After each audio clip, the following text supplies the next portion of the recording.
does that mean? Kia ora koutou katoa, Roshan aho, kata mana kura o te Tauranga College, te mahi. Sorry, it is the mic. It is the mic. There is another one. Is it locational? I can just, it's quite a quick pickup, so if I just hold it down a little bit lower, I'm wondering if it's just... I think it's in the... Anyway, good to be with you. So my name's Roshan. I've been at Laidlaw 6 years now, so yeah, and as Nigel said, it's been quite a journey. I like to think we've come at least into the early to mid 20th and 21st century. For those of you who don't know me, a big part of my story is, so I'm a historian by training, I tell stories. I'm obsessed with leadership formation. It's part of what I've done for a lot of time. And I really only have that one marketable skill set when I tell stories. One of the advantages of being a historian is you tend to think and be taught to think over long arcs of time and in terms of wide ecosystems. And so a big part of us, the journey we've been on the last 5 or 6 years at Laidlaw has been recognising that the church is going to need very, very different kinds of leadership. Can you talk about slower, please? Recognising that the church has been, I've got a lot of material that we could cover in the next 4 hours. I got excited when Nigel said, "Oh, could you talk roughly on this?" Because I'm like, I could. I have written at least one book on this, and we could spend days on this, but we'll try and do this in less than 4 hours. A big part of what we've been doing is thinking about the question of what kind of leadership does the church need in 30 to 50 years, and how can we build, and what kind of institutions do we need, what kind of culture do we need within the wider church, and asking those quite long arc questions. Part of the reason for that is simply that there is, as many of you are aware, a wider crisis of Christian leadership going on in New Zealand at lots of levels. I'm going to spend a bit of time talking about some of the challenges that we are seeing and some of the possible responses. And part of what I want to do with you, as Nigel said, I wrote these out as kind of what I'm calling 15 hypotheses. We probably won't get through all 15. These are my suspicions as to what's going on and why, and some of the ways that we might conceive of it. They're not intended as kind of a complete diagnosis, but what I want to do is throw them out to you with a bit of storytelling to go, do these lands, do they describe your landscape? And if so, how would we think in these ways about the things? So from a Laidlaw perspective, obviously we do teacher education, so we train people because we're trying to reform and restore the education system in different ways around Aotearoa. We do counsellors because it turns out there's a mental health crisis going on in wider society, and there is a desperate need for people who are well trained, who can think theologically about how they sit with people in trauma and grief and suffering and well-being. And then we obviously do all sorts of church leadership. And it's a really extraordinary team to be part of because, so within our theology faculty, all of our full-time or permanent faculty have led or are leading churches. And so these are people who love the church, who love Christ, who love the scriptures, who are engaged in the work of mission themselves. Many of our faculty are the kind of people who've led churches for years and then got upset about something in a good way, prophetically, gone off and that's become a doctorate for them, and that will have remained engaged in their context. So you've got people who are engaged in leading in Pentecostal networks, Anglican networks, Brethren Baptist, the whole works, all around the country, and it's a really fun team to be part of. So in some ways, this is the kind of thing that I do at our staff days, actually just, and we do together as a team, is actually just step back and hear from different people. What are we seeing that's going on in the landscape? What do we think the Spirit is doing amongst us?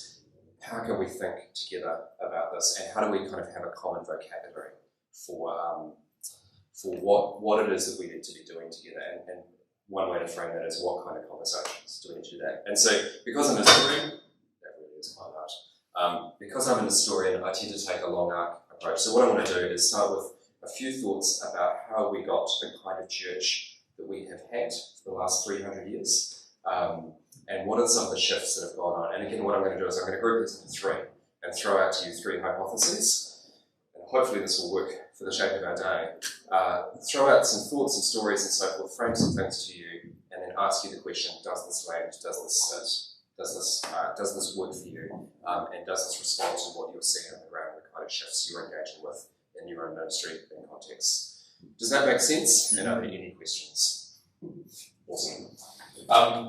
So very, very briefly, so one way to tell the history of the institutional church, and by institutions I simply mean those things that tend to persist over generations. I'm not talking about necessarily structures or formal hierarchies. I'm talking about the fabric of being that holds us faithful beyond the daily, weekly, yearly, and life cycle that an individual believer in Christ would do. Is to say that About 600 years ago, as England particularly, but also the wider Western world was going through that process of the Reformation, in particular parts that tend to be part of our own whakapapa here in Aotearoa, so in England particularly, what Henry VIII does as part of the Reformation is he abolished the monasteries, and in doing so he removed the dominant social, cultural, spiritual, economic institution from the landscape in each of the counties of England. So monasteries had been the sources of Sunday preaching for almost every church, almost every congregational context. They were sources of spiritual support for a whole ecosystem. There was sources of economic support. If you were poor, you went to the monastery. And so as Henry VIII removes the monasteries, it kind of creates about an 80-year period of churn and turmoil as different things land and don't land. And then his daughter Elizabeth, later in her reign, working with her Star Council, they reorganised the parish structure in England and basically redividing England up into a whole bunch of parishes. And parish, which is really a set of about 10 to 15 institutions, depending on which county you're in, parishes become, if you like, the dominant institutional framework for the life of the Church of England, and it increasingly becomes a model that extends into other denominational structures and other national churches. And basically the parish is a community of people who roughly live in the same geographical area, about 20 to 30 kilometres by radius. There's normally 600 or 1,000 people, sometimes 1,500 in the larger parishes, and there is a parish church, there is a vicar or a rector, there is a charity school, there is a births and marriages register that lets you know if you're in the parish and belong. There are overseers of the poor, there are all these other institutional frameworks that sit around us. And so for these communities of 600 to 1,500 people, the parish becomes, if you like, the support structure for social, cultural, spiritual, economic well-being, and incredibly effective at fostering intergenerational faithfulness. And so in this context, probably, most of the people you run into know your family. You are probably doing the same kind of vocational trajectory in your own life that your great-grandparents did.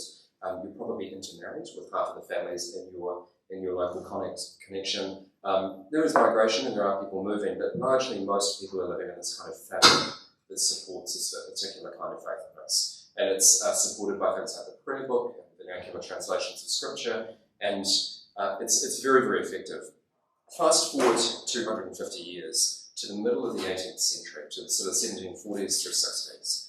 And what's going on in the life cycle of England is that part of that, the beginnings at a significant level of those processes of globalisation and urbanisation that we know well. And these forces which are complex and coming in from different angles are basically shaping things in very particular ways. And for people living in parish structures, they do two things. The first is most people now start to move out of these structures, and the structures themselves start to change. So in places like urbanising London, that same set of institutions that have been designed on a 20 to 30 kilometre radius for 1,500 people is now being forced to support 100,000 people in the same geography.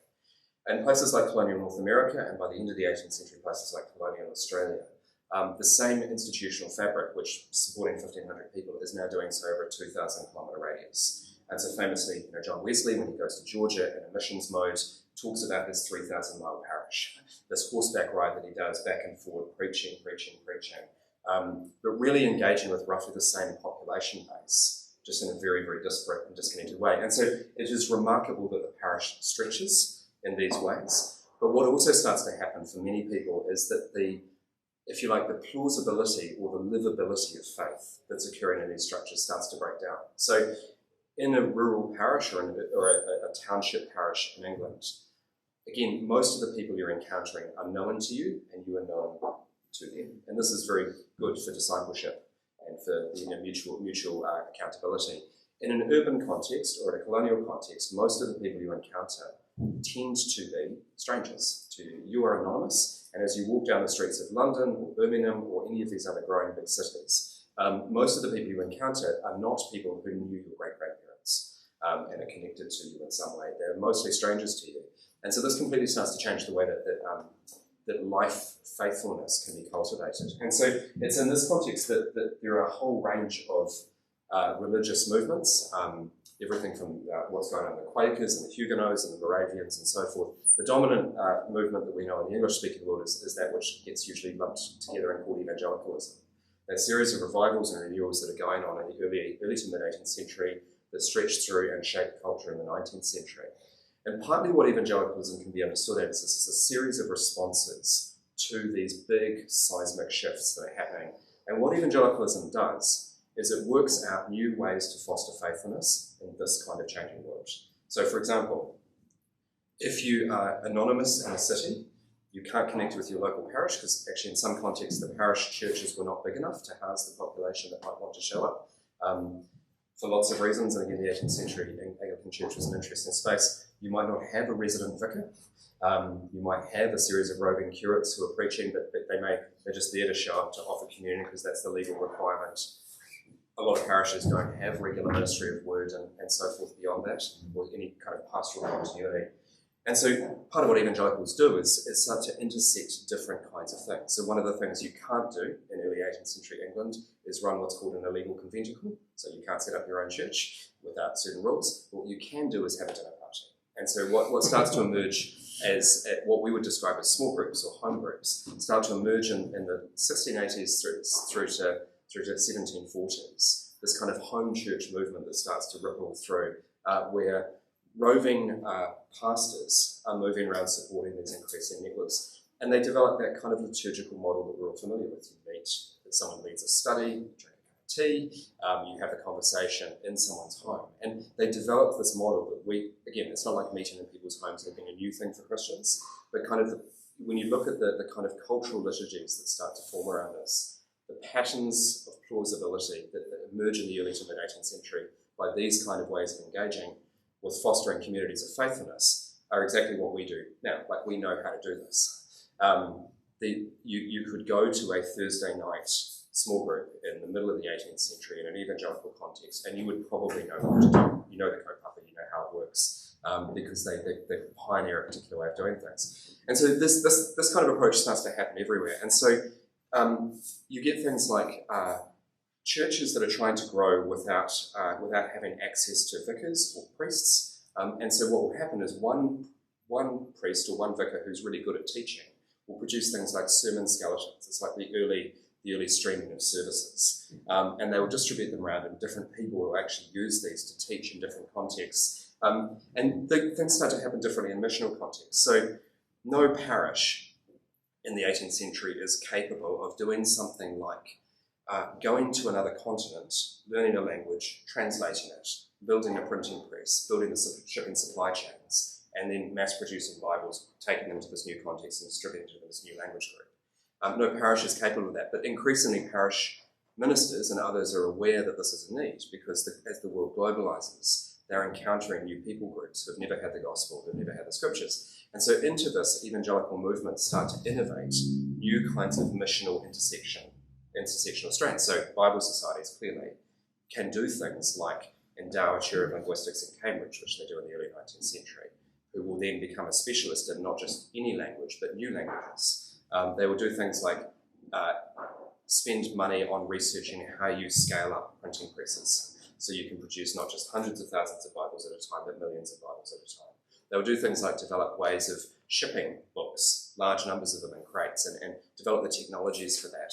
They'll do things like working out how you support translators at distance so they can go and immerse themselves in places like Aotearoa and live with iwi and learn their language and develop it at quite a deep level, but also have enough Greek and Hebrew and so forth to do that. And so this starts to happen. And so if you like, this is where I really do need two hands and the microphone becomes a problem. If you like, the global mission field and the local community gets connected by this third thing, these third things that start to crop up everywhere that join the dots. And so Bible societies, for example, have a local auxiliary that's raising money, that's distributing Bibles in parish contexts all over the English-speaking world, but they're also engaged in this global mission field, and they're telling stories back and forward and helping these people connect and understand and imagine themselves as part of this global project, but also they are doing the infrastructure work to connect these dots.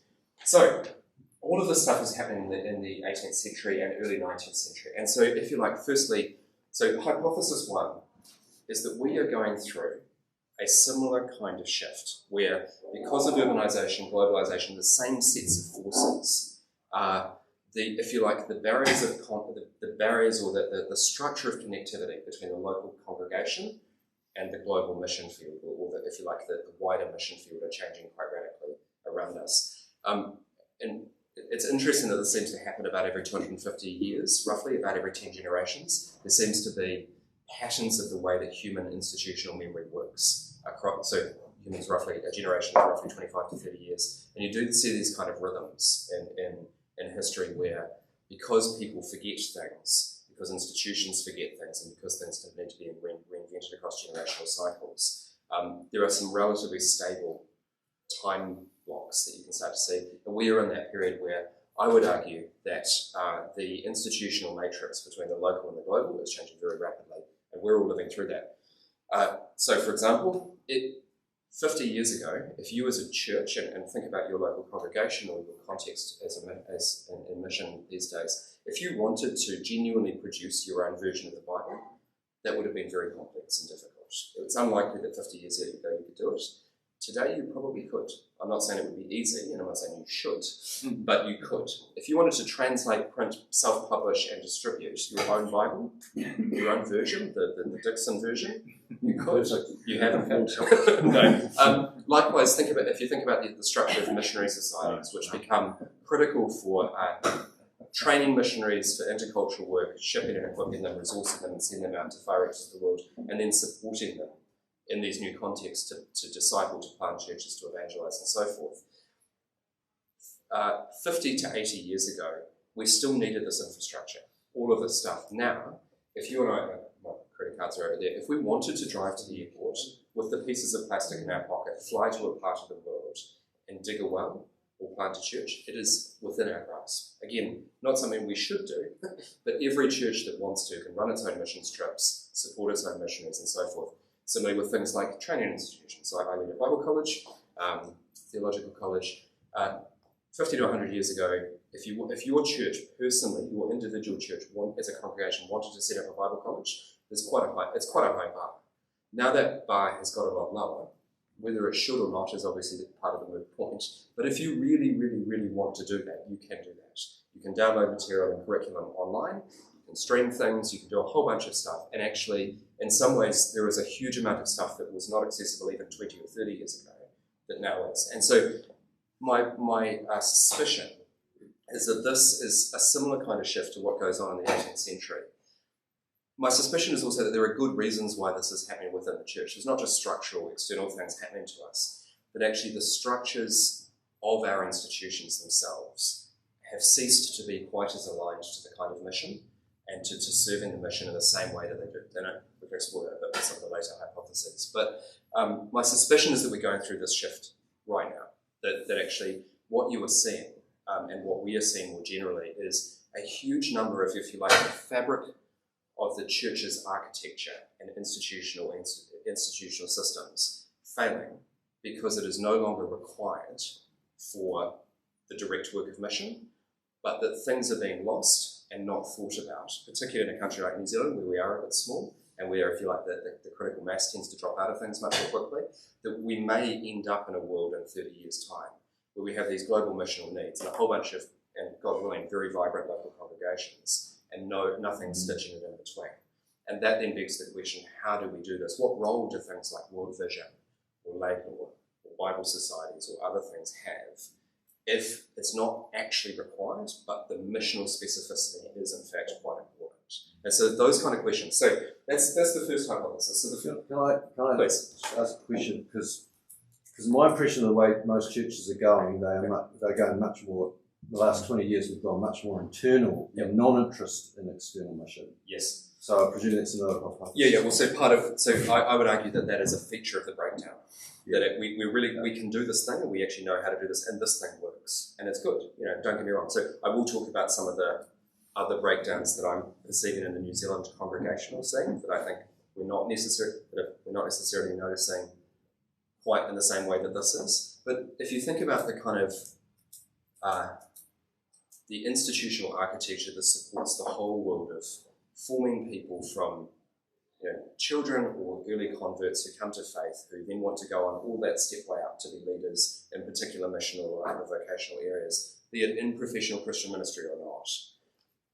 I think it's not overstating it to say that many of the rungs in that ladder are now gone in New Zealand, many of the stepping stones to get you across the various complexities of that vocational pathway in the pond. So the second thing I want to say, so therefore the structures of mission are changing, so that would be hypothesis 2. The third thing, just coming to those stepping stones.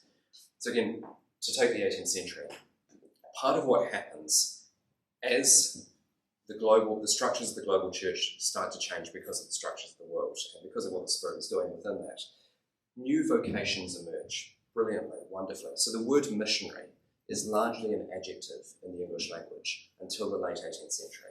People would say, I'm going in a missionary spirit, I'm doing this in a missionary spirit. From the late 1780s, and particularly by the end of the 1790s, there are initially dozens, and by the early 1800s, hundreds of people waking up in the morning saying, I am a missionary. It becomes a vocational noun. And these people go on a particular kind of formational journey, they get educated in particular ways, and a new vocation, so these aren't just priests who happen to go into context, they're using a new word, and they're describing a new kind of vocational life cycle, or vocational lifestyle. The same thing happens with the word philanthropist and humanitarian. So these words don't exist in the English language until about the 1730s, in the case of philanthropy, and about 1800 in the word humanitarian.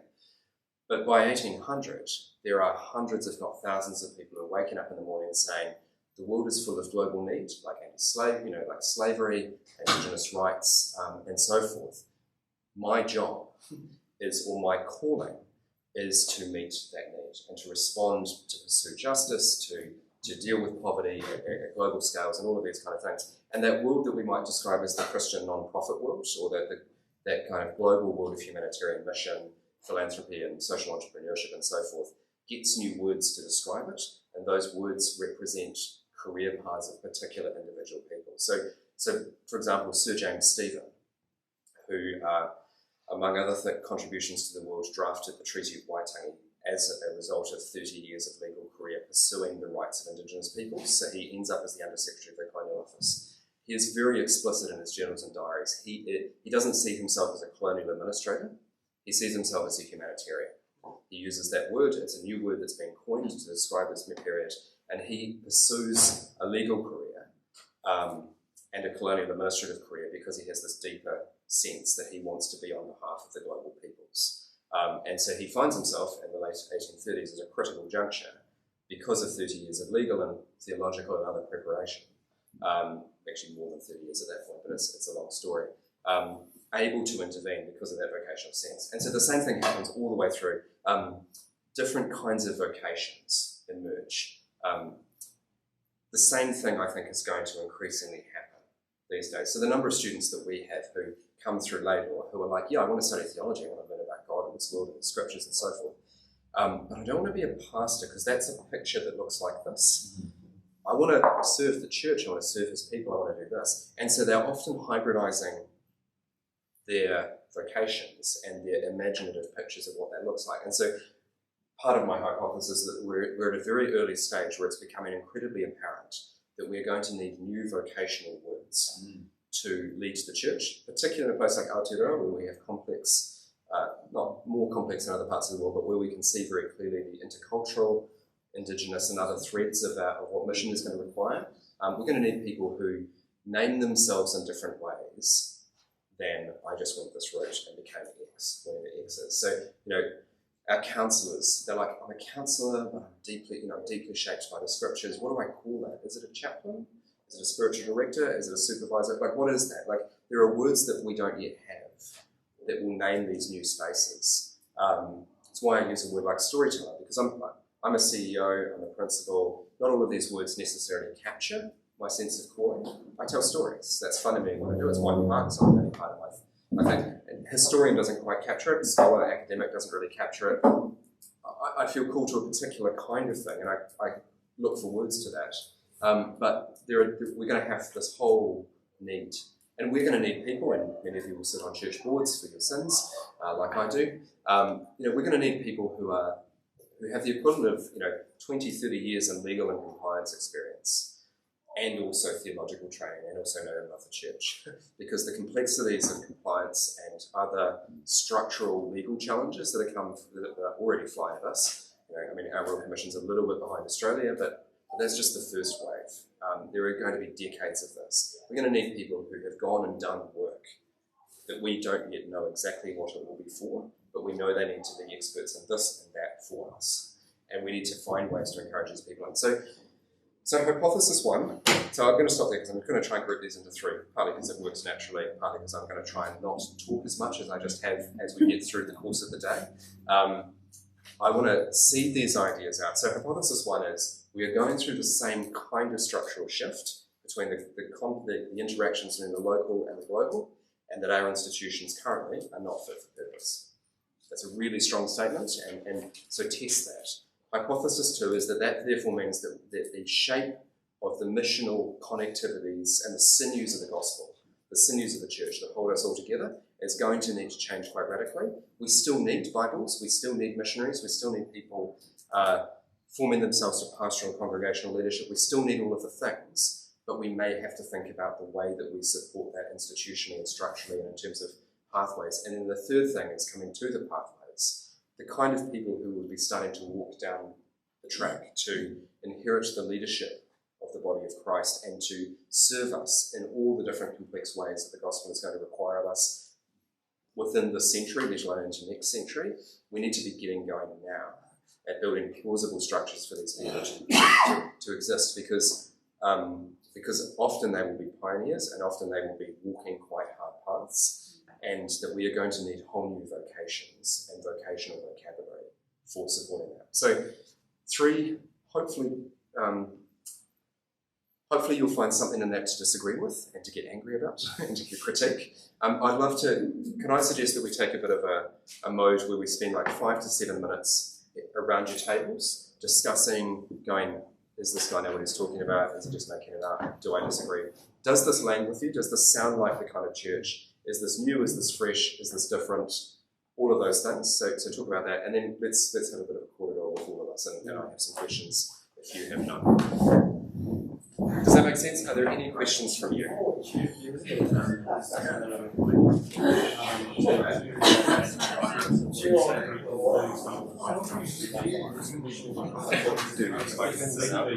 going to change it.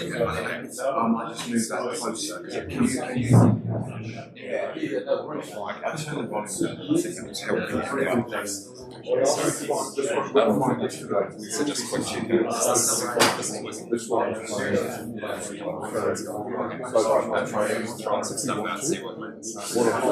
Hi, I'm Margaret. Sorry, I'm late. So if you want to try to see whether Hi, no, that was supposed to be that was sufficient. I feel we've got No, not my husband.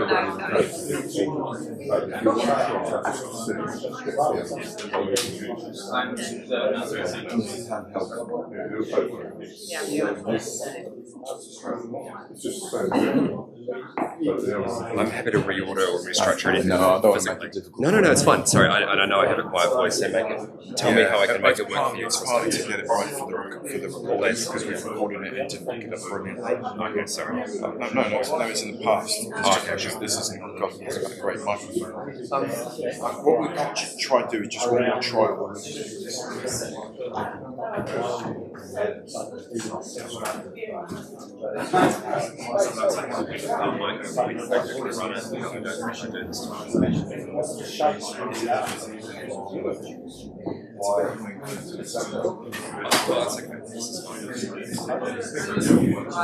Would you prefer? My problem is because, as you can tell, I move even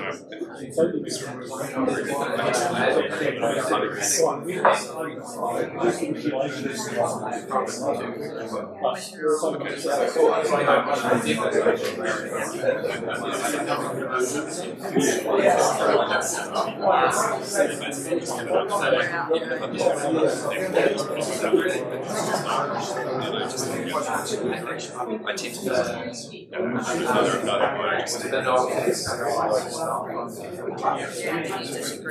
So if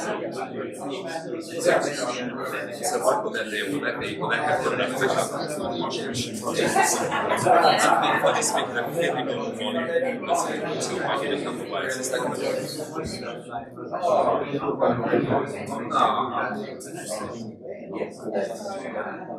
I mean, I would think that this right there is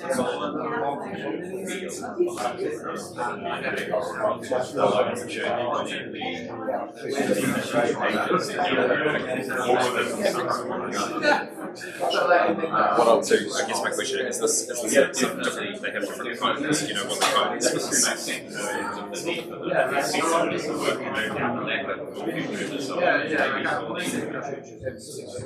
think so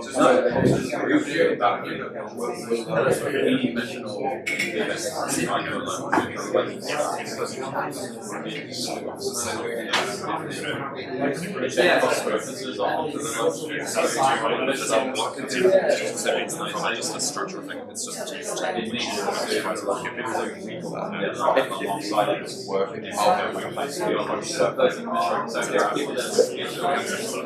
alongside of this and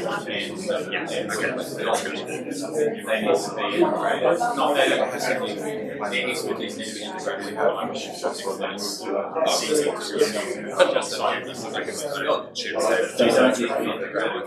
like what justification is like how I do it. And so you can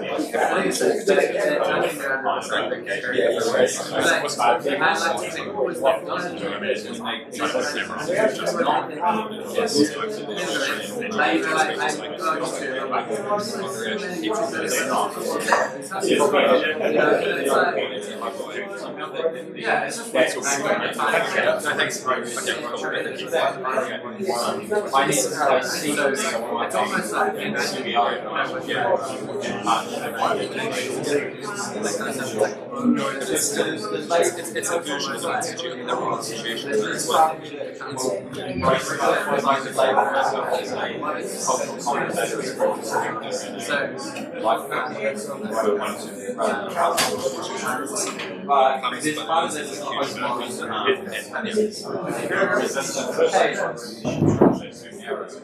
So what do you about what just very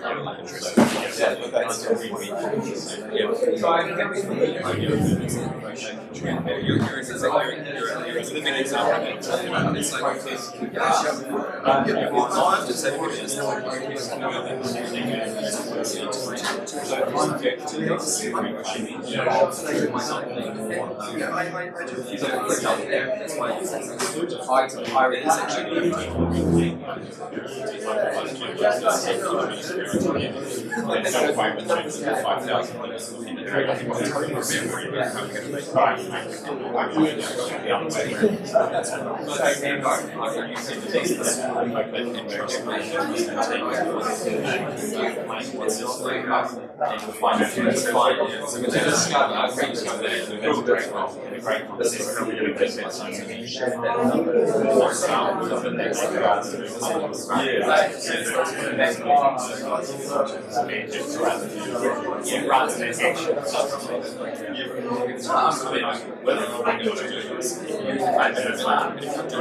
Well, it needs to be, it doesn't need to be reimagined every 3 times.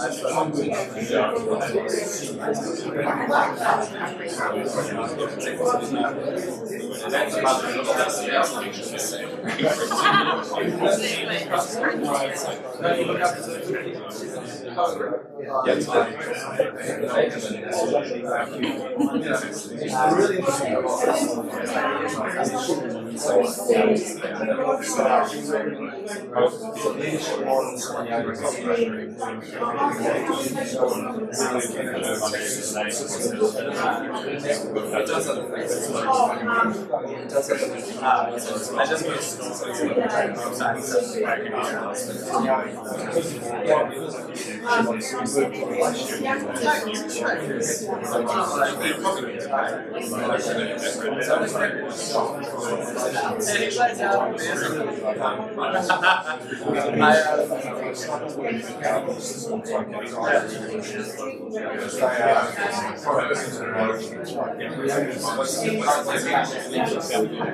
so you guys could redefine it. So really disagree, but also it's a big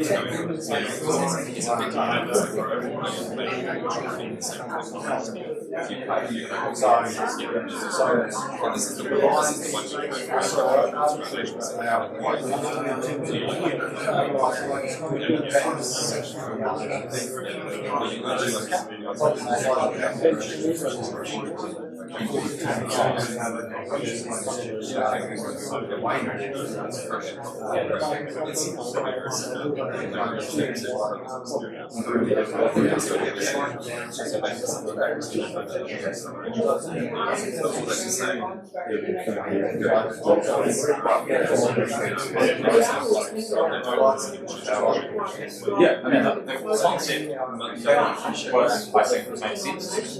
But now that they're going to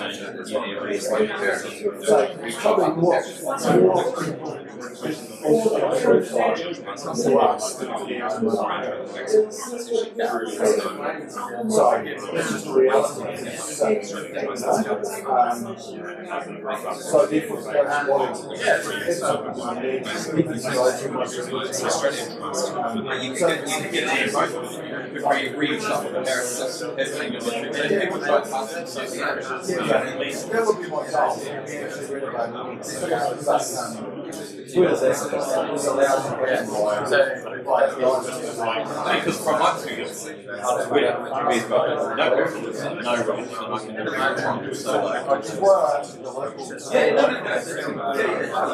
why I was like we're not either for or against the circumstances. But if you want to be more creative, you could. This is where that's the problem. And that's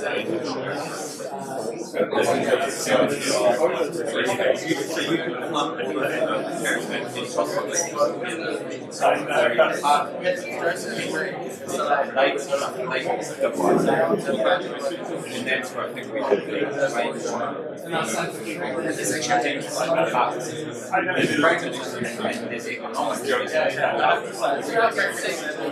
What is the element just focused on?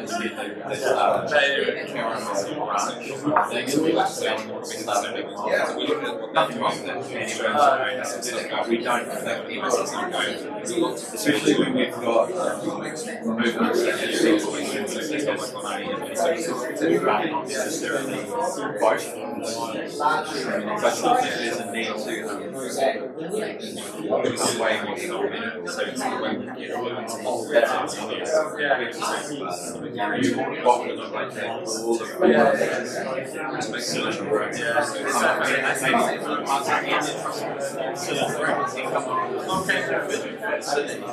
it's very community. I've got 3 classes on women and putting your right.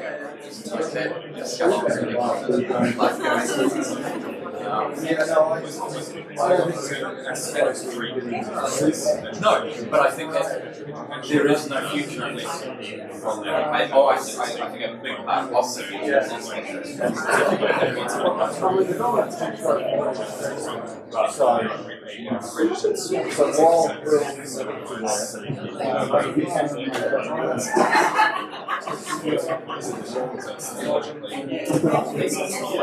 right. So you get another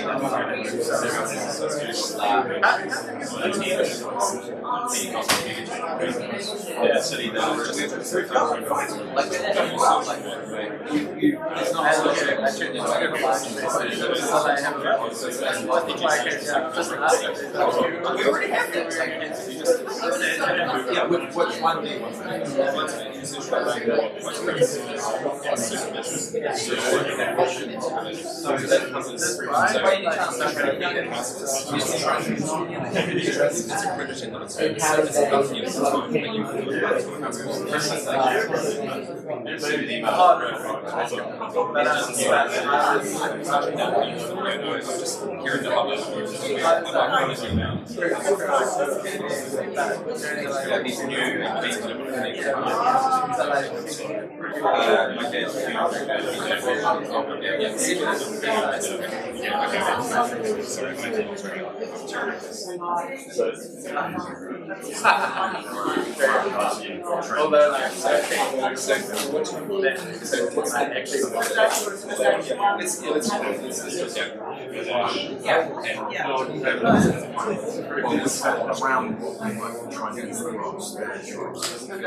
Okay, folks, I'm sorry, I could hub up and it just kept going, which was great. So, how's that been? I'd be curious to hear from different tables what salient insights or critiques or questions you have out of this. Silence. More vague instincts. From our side, when you talk about the whole terminology Yes. of having titles and Yes. those sort of things that people and as I say, we recognise that it is very, very confusing and mixing, even in today's church. Yep. You have these terminologies that get banded around to a church plant. Gee, even that's not. Yep. Doesn't mean anything anymore to a lot of people. Yep. Yeah, and I think I mean something, so I agree, terminology is really quite important because it helps people understand who the person is when they show up, but also how they're supposed to connect in with the wider body. I think the other question is I think we've got to, and this will be one of my next points in the next block of things. I think in New Zealand we've got a little bit laissez-faire about what then it takes to form certain kinds of people, and we're sort of like, oh, you're enthusiastic and brilliant, therefore we'll throw you in that mix and you do that vocation. And I think sometimes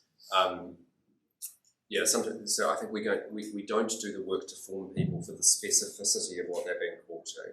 Church planting, as many of you will know, is a very different calling from a pastor in an established church or fixing up a broken congregation or serving a diocese in a different way or all of these other things that actually are needed, all of which are good, all of which are part of the gospel ministry. But actually, therefore, if that's the case, you need a baseline of formation. They should hopefully know their Bibles, they should be well discipled themselves, they should be hopefully self-aware in all of the things. But they're also going to need some quite specific networks, people to bounce off, resources and formation themselves. They're going to need to do some work. And I think New Zealand is so small we have I'll get to this, but we have a kind of, the number 8 why mentality serves us incredibly well. And I think sometimes it misserves us because it's like we can get a lot done in a long weekend, but sometimes I feel like if we can't get it done in a long weekend, we don't try and don't bother, and that has long-term consequences when we don't invest in certain kind of things that only have payoffs in 10 or 20 or 50 years. The phenomenon that you can sit anywhere in the world and become part of a faith community in a different continent, I think changes the landscape for the church as well. I think so, yes, and I'm going to come to that in hypothesis 7. Actually, so I'm talking about macro structures in a multi-century.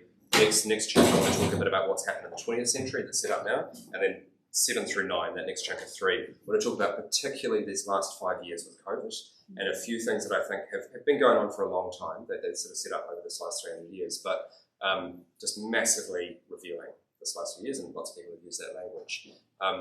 But yeah, just to pick that up and just to sort of jump ahead to hypothesis 7. I think everybody here in the room hopefully is sold on the idea that meeting, worshipping, being in mutual accountability, breaking bread, reading the word together, and being discipled together is an incredibly important part of the church. This is what makes us members of the body of Christ. These are non-negotiable things. And yet, we have just had 3 years where the global church, or at least large chunks of it, and certainly most of the people in our congregation, have just learned that you can do almost all of that in a very close approximation of the last little mile in your bedroom, in your pajamas, with no accountability. You can get amazing teaching. You can literally have your communion wafer posted to you if you really want to. People do this. You can do all of that, and so the plausibility of Joe does it. We will be. The plausibility of gathering, just that basic discipline of do not neglect to meet together, has become for many people implausible. And so I think, so I'm really taking hypothesis 7 and now landing it for you, or landing at my point, but I think we therefore now need to argue and present the plausibility again in new ways for even the most basic disciplines of the church. Because I think we have just had a crash course exercise where a lot of that has been undermined, and actually people are waking up on Sunday mornings or whenever your meeting time is, not necessarily getting in a deep sense why this thing that we've done for 2,000 years that has fostered so much faithfulness is so critical still. And that's because they have had 99%, they think, at least in the experiential sense of a lot of that. And in the short term, that is probably true for many of them. Because they've got a good background, because they've been well for, but across the course of the years or lifetime, and certainly intergenerationally, it is not. And that's where we come across it. And that time frame problem of New Zealand is so focused on the short term as a culture, this is not just to the church.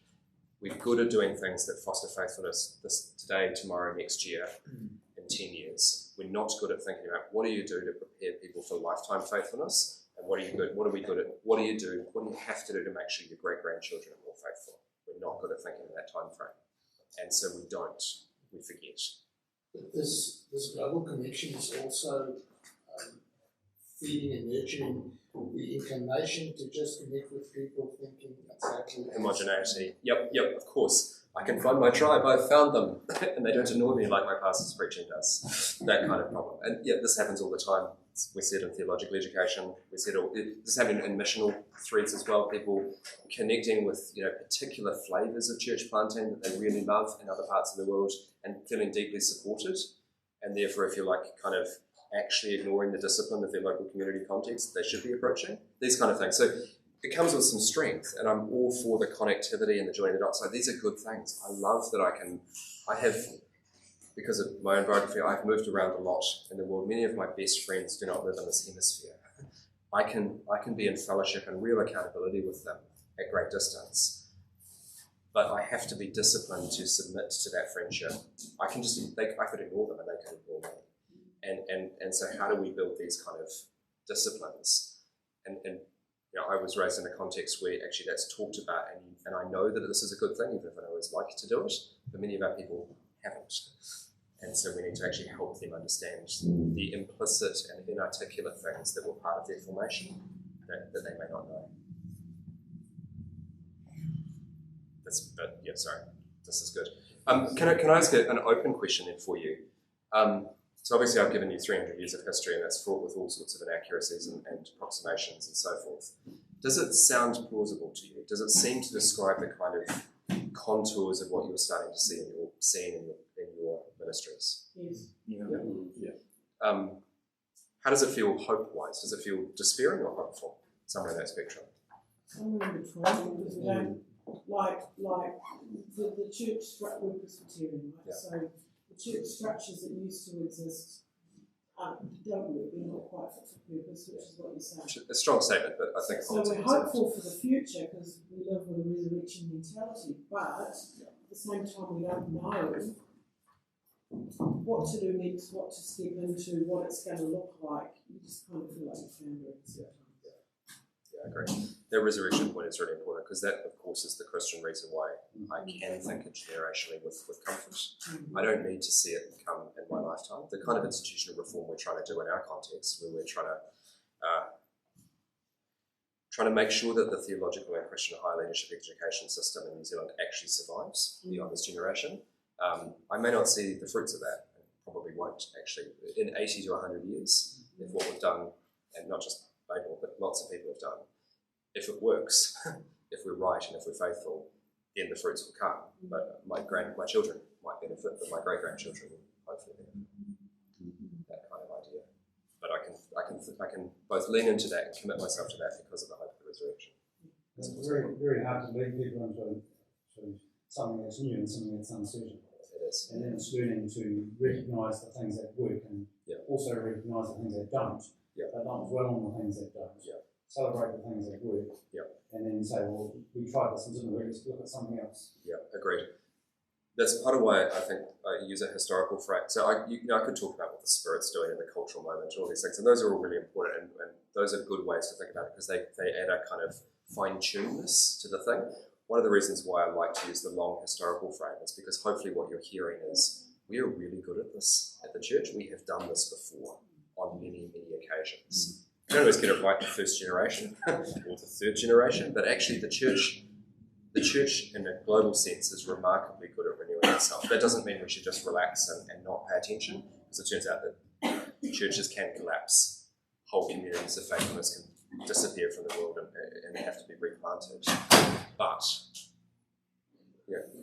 one of the reasons why I like using the English-speaking Anglican tradition, partly because it does whakapapa to many of our contexts, it's appropriate here, is also because actually you've got there for about 6 centuries, and arguably 14 centuries, of very, very regular, about every 300 years, massive institutional renewal that has worked. Has done things like create the English language and so forth. And for all of the, sorry, I have been Anglican, I continue to love the Church of England, so please don't disagree. For all of the many complexities of the Anglican communion, it's one of the traditions that has been really faithful at renewing itself consistently. It's not the only one, there are many others, but it has a long arc of that.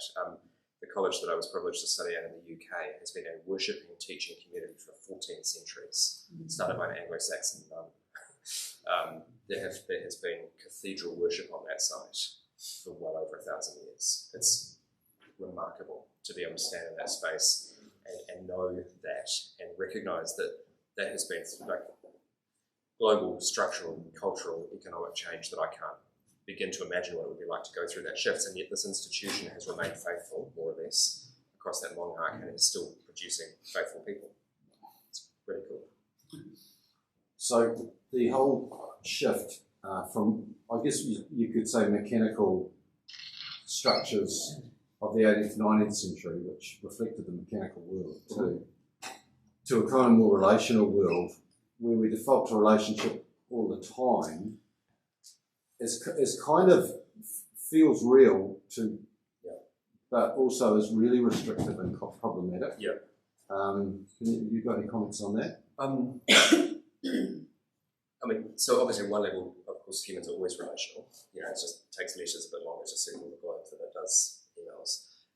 But I think part of my thought would be that I think again, this is probably a feature of Kiwi culture more than, say, other cultures. I think sometimes we do default down to the personal too quickly. Persons are obviously the unit of salvation, the unit of the church. This is Christ came to save you. But persons die, we fail, we break, and we misrepresent Christ. And as do institutions, don't get me wrong, it's not like you can't have structural problems, but institutions can, when they are built well and when they're tooled well, can embody a certain kind of faithfulness, and particularly they can shape the people by how they do that over a longer arc. And so I think sometimes I love this kind of context where we just get to be in the room as people and talk, but if we just keep doing this repeatedly, this would have to be institutionalized. The fact that Nigel and Joe and others have day jobs that allow them, and Sarah and so forth, to do this is a blessing. But this is not an institution. This is a conversation. Eventually, for the kind of fruits of this, and I'm using this as just the present example, to really bed in, it has to be institutionalized somewhere, and it has to be done well. And so in that sense, we have to start with relationship and go beyond relationship. The blessing of an institution is I can be in connection and I can have gospel impact on people with whom I genuinely don't have relationship in a formal, like we don't meet Kanahi to Kanahi. They wouldn't recognise me in the street and I wouldn't know them. We are strangers in the discipleship sense, but in some ways we can disciple each other, and that's not a bad thing. It's not a sufficient thing. It's not the only thing it must be, but it's not a bad thing in itself. It just has to be then wrapped around with other things as well. And so I think does that make sense? So I think part of what I'm talking about is a scenario where, as it becomes apparent that our institutional matrix is not serving and therefore in many cases being rightly laid down, we will need something else, and we must not build it. Sorry. We must build it. We have to pay attention to this, because if we don't, our great-grandchildren will rule us. And all of the stuff that was handed to us won't have been handed on. So the young relational churches find even the phrase institution and the institution of the church a bit of an anathema. Yeah, I get that. And I'm using an institution because it is the right word, but I know it's a problematic word. And that's why I kind of tried to define it early on and say it's the stuff that we do that lasts beyond our individual agency. So an institution, when it's done well, when I go into a room, do a meeting and set a policy, for example, a boring thing that I often do in my day job, and then leave, the collective agency of the team that set that policy remains in place and keeps operating, despite us not being present, and that's an institution. It's a policy. And writ large and small. This is why things like marriages and so forth are important, because it doesn't rely on the constant agency of everyone involved, but it does rely. But they do have to be maintained and reviewed. That kind of thing. Does that? I don't know if I actually answered your question. Yeah. I'm just stirring the pot. Yeah, which is excellent. There's an article in the Herald yesterday that talks about a new word in relationships where you can leave your toothbrush at your partner's home and come and go, and they call it situationships. Yes, I've encountered the vocabulary. So there's this sense in my kids' generation who don't want to confront anything and anybody because they don't want to cause offence. And so we continue at one level to try and deconstruct stuff away from institution, but at the same time we have to have a name for it, which is this interesting. You've got to define the relationship in some way. Yeah, I agree. I mean, stepping back, because institution is a problematic word in New Zealand, and it's a problematic word in the late modern world where we have come to distrust these things. I'm not in any way naive to the problems that they do damage, they trauma. Institutions can be really bad, and many of us have been burned by them, and many of us have lived in them while seeing people around us and participating in them and regret that. Institutions allow people to trust in certain ways because they often are very predictable, and when they're healthy, when their culture is good, and when they are renewed, you can rely on them in particular kind of ways. I mean, take the institution of law. I can walk down any street in this country, and not have to carry a gun or any other kind of protective weaponry, because I know that we all live under the institution of the law, which means that most of us don't travel around armed. It's a good thing. And therefore a whole part of my brain that in another context, easy to imagine, I would have to be engaged constantly. I just don't have to think about it. It allows me to do my life easier, and it allows me to trust more fully. And so institutions, when they are done well, allow that human trust relation, which fosters relationship and fosters freedom and fosters all of these kind of liberties that allow us to do mission and church better. These are good things. And so, we talk about I don't like health and safety meetings. I have to attend them from time to time. But again, the trust that then means that the whole community can walk through, knowing that if there is a broken cobblestone on a step in our campuses or a slippery patch, that there is a mechanism that they will be fixed eventually. It's good. I trust that, and I like that I can trust that because it does work. And it's not always as efficient as it was. What's the word? I would wish that it could just happen without me being in the room, but it doesn't. So we do it, and it's a good discipline, and it's a trust-building thing, and it allows people to relate to me better because they don't have to constantly watch where they're walking. They know that we have kept a basic hygiene to our built environment. So those kind of things, I think, are really, institutions are good things under many conditions, not under all conditions.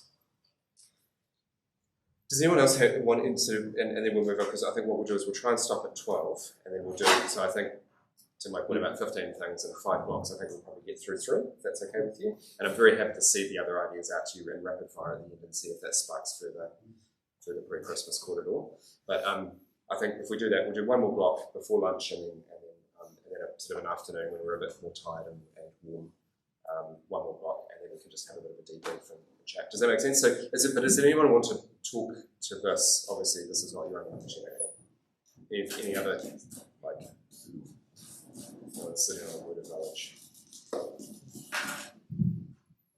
You've kind of defined institutions, like say, policy. Is there any other things that you'd like to add to that? Or I think almost anything that structures our human interactions is an institution, implicitly or explicitly. Culture is fraught with institutions in good ways. We all dress in a particular way, it's silly, but we're all wearing different versions of the pastor's uniform. And I mean that in a nice way. Like, it's a good way because it communicates a certain kind of thing. None of us are dressed inappropriately. It communicates a certain kind of trust and predictability. It communicates a certain kind of respect, that kind of thing. And I mean that with, not in a bad way, but my children know that we pray before they go to sleep. Not every night and not as religiously as I'd like to, but they know that this is a part of the thing they do. It helps them trust that process, but it also helps me trust their own formation, and it just builds it's a rhythm.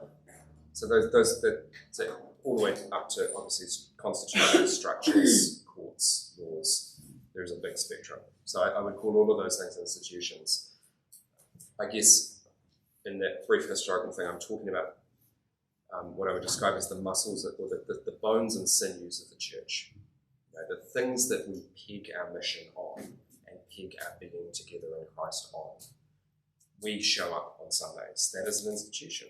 We've been doing it for 2,000 years, most of us, unless you're SDA. That's a thing that we know to do. So there are people, millions of them around the world, who when they move to a new city, they will drive around the streets on a Sunday looking for the place to be. It's a good thing. In early missionary Māori interactions, when missionaries didn't have their own rohe, their own land, of which they had mana, it's part of why the importance of Sunday worship becomes so significant, because they don't have land that they can do peacemaking on. So when you have two warring tribes, the missionaries don't have early on. Later on, they obviously get gifted it and various things. But early on, they don't have their own space to gather two warring parties that's neutral, but they do carve out time. And so by the 1830s, the time of Sunday becomes incredibly important to that wider process of peacemaking that missionaries become so profoundly capable at. Simple things like that. Okay, which leads me on to hypothesis 4. So New Zealand is a young country, and it's a translated country. All of our institutions have been translated here. Māori institutions are those that came from Polynesian cultures, from the islands, sometime in the last 1,000 years in different ways, maybe 1,200 years. Pākehā and other institutions have been translated largely from a British context, but also from other European contexts. That translation, because we're only 200 years old as a nation state, roughly, has been imperfect in different ways. And there are bits that have landed and there are bits that have not. And then there are dynamics where you look at things like diaspora culture and what happens to people when they move from their home context with the institutions, they try and transplant them into new contexts. Turns out there's about a 6-generational cycle that roughly by the 6th generation, if they haven't built new ones or reinterpreted or repopulated, and they die.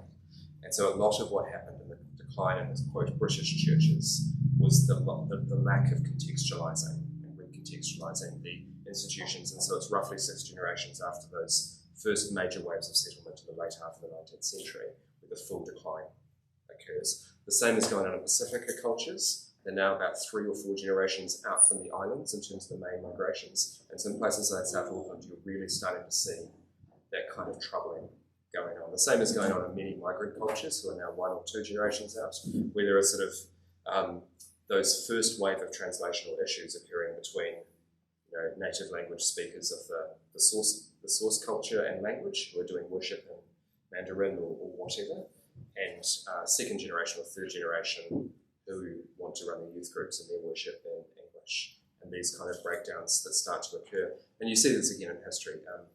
By about the 4th through 6th generations, the diaspora cultures tend to be engaged in different kinds of leadership in the new host culture. And one way to frame Indigenous Māori voice in this is to talk about multiple waves of displacement. So obviously the land wars of the 18th century displaced large numbers of Māori from their traditional home context. There's also the urbanisation process of the 20th century, so there's probably at least a couple of waves of diaspora going on there. And that in all of those contexts, the institutions themselves have not always translated well. There are just not as many working urban Marae in New Zealand as there might be. Now that doesn't, and partly our geography facilitates this. There are some extraordinary ones, but many Māori populations are not well served by urban Marae that have been fully translated, and so many are. So the first thing is to say that, and then obviously there is these sort of settler impositions. So one way to narrate New Zealand's own missionary history is to say that the gospel begins to arrive in the early 19th century, obviously is preached formally in December 25th, 1814. And then there is roughly a 26 to 28 year window where the main thrust of institution building is the building of a Māori gospel-shaped society around the missionary settlements that is not British, in conversation with, but dominantly in this context. That's not, and a good colleague, a friend and colleague, Sam Carpenter, talks about it this way. He uses the Paihia mission as a good example. He says, look, when the Paihia mission is planted in the early 1820s, it begins as a Māori kāinga. But by 1840 with the treaty, it is not a European settlement. It's something else. It is a liturgical space that much of what we call mihinari, or the Anglican Missionary Fellowship, is actually invented in that period. And in the shape of liturgical structural community life, where you have freed slaves and not freed slaves, you have European missionaries, you have other migrants, you have Māori rangatira and non-rangatira, all living in this kind of context, all attending a weekly cycle of prayer, worship, education, gardening, all of this thing. They're building a new society. Part of what then happens in the post-treaty period is as immigration, as formal colonisation begins, European, primarily British, settlers plant their institutions kind of on top of. So this new thing had been created for 26 years, or 28 years actually. And then it's planted on top of, and kind of that keeps going under the surface and causes the mass waves of conversion and so forth in the middle of the 19th century. But it's imposed, it has a settler church imposed on it, and it also has various reactionary forces going on within Māori culture to that gospel translation that themselves are not yet fully reconciled by the end of the 19th century. So in some ways we are the product as a society in our institutional churches of a series of incomplete translations. And unlike, to take the English example, where the gospel arrives through a series of primarily Celtic and Latin missionaries in the first millennium, who then go through a multi-century process. They're then conquered by various other peoples like Vikings and Normans and others over the course of several centuries. But by the time you get to the 15th century, there's a relatively stable polity that is largely dominated by one or more major churches, the Church of England and the Church of Scotland, and as the unity that becomes the United Kingdom forms, there's then several centuries of bedding in which things like the prayer book, the role of the King James Bible in the English language, the rhythms of Anglican worship, the rhythms of Presbyterian worship, and so forth in these societies become deeply embedded in a very translated way. so that you know what an English village looks like, and it has a spire and a cemetery around that, and so forth. And you know what these kind of things were. That process was still very early in New Zealand, and it's imperfect at this point, and it's multi-layered and a bit more complex because of our own history. And that's not, again, none of this is bad. This is normal. This is this is what you would find in the 3rd century in the ancient world. That's why Paul writes so many fairly angry passages in his letters. You're not getting it. You're trying to be Jewish there. Why? You're trying to do that there. Don't. You haven't got that the gospel requires this of you, but your home culture is this. So institutionally and culturally and gospel-wise, we are still very early in historical terms, and that's okay. But also, therefore, we actually need to pay attention to the layered translation and the imperfectness of that translation going on. So that's a 4th hypothesis. The 5th hypothesis is this. So this is starting to take us into what goes on in the 20th century in the New Zealand churches. So New Zealand is clearly a very small country, and we're a very globally exposed country. We have large numbers of migration both ways, so large proportions. We have the highest, for first world countries, we have the highest diasporic community in New Zealand and external to New Zealand. So 20% of New Zealand passport holders live overseas. This is very unusual. Ireland has a similar proportion, but very few other first world countries. Australia, some states have elements of this, but even Australia is much lower proportionally. We're a very, very globally connected, very small context. Part of what happens in the 20th century is what some historians have called recolonisation. I think it's a misleading term, but I think what it points to is really useful to understand our history. New Zealand is very small, very isolated, and very vulnerable, and we're very young. So things don't bed well here, and we find ourselves in the 20th century deeply exposed to global forces. And we do what we should do, which was become enthusiastically involved because we have to, because the reality is, in the 1890s, where Russia is the big invasion threat, we know that if the Royal Navy doesn't protect us, we're done. We literally have 2 longboats with what are called torpedo poles on them. That is our naval defences, and a few forts at the mouths of our harbours. Like there's you've probably seen them in the museum, but we have in Devonport.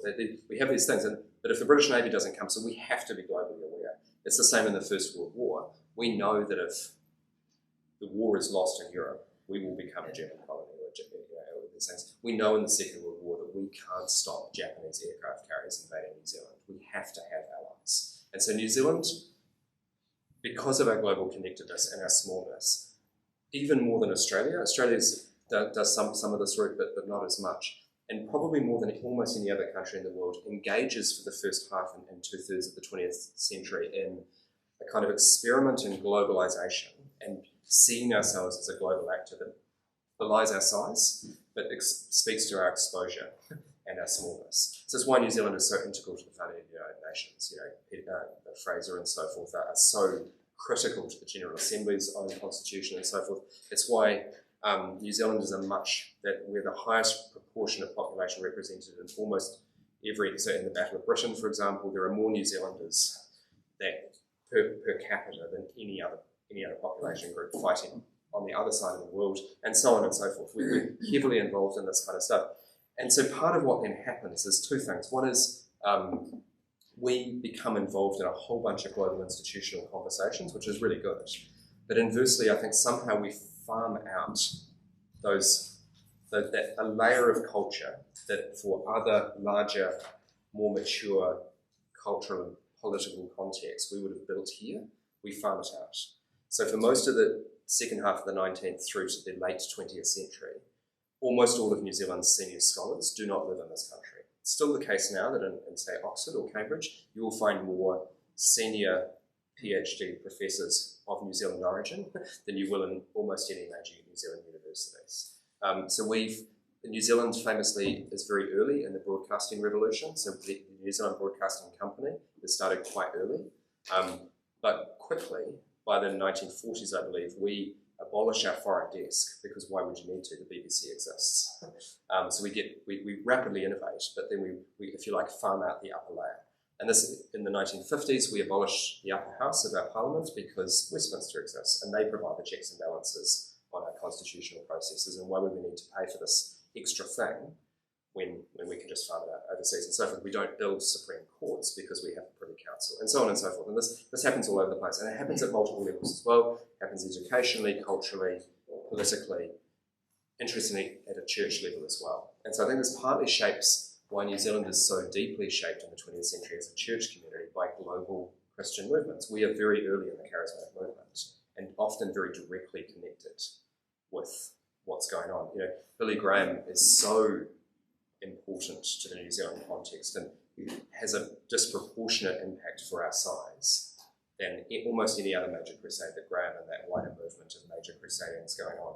Student ministry is another example. So groups like TSF, student movement and so forth are massively connected globally. You still find things like IFES, the international TSF connection. I'll just use that as one example. It's upper echelons of governance and so forth, littered with New Zealanders or people with New Zealand connections. You find them everywhere. Global missions is another. New Zealand is, for most of the 20th century, the highest per capita mission sending country in the world. And still, much of global mission spaces is pepper-potted with people with Kiwi connections, sometimes second or third generation, third culture people, but who actually fucking up here. And it's really fun and really interesting. I'm on a board where we literally just hired 2 Australians, lovely people, one of whom grew up in Tanzania. When she arrived in New Zealand just about 6 or 8 weeks ago, or maybe 8 weeks ago now, she knew all these people because of missionary connections. It's brilliant. And yet it exposes a bit of how we've done institutional and cultural formation in our country. So that's the second hypothesis. It's kind of the small scale coupled with the global exposure has meant that we have built a lot of locally translatable institutions, but haven't necessarily built all the intermediary layers because we've assumed a global connectivity and we've assumed that would keep serving us. It's not.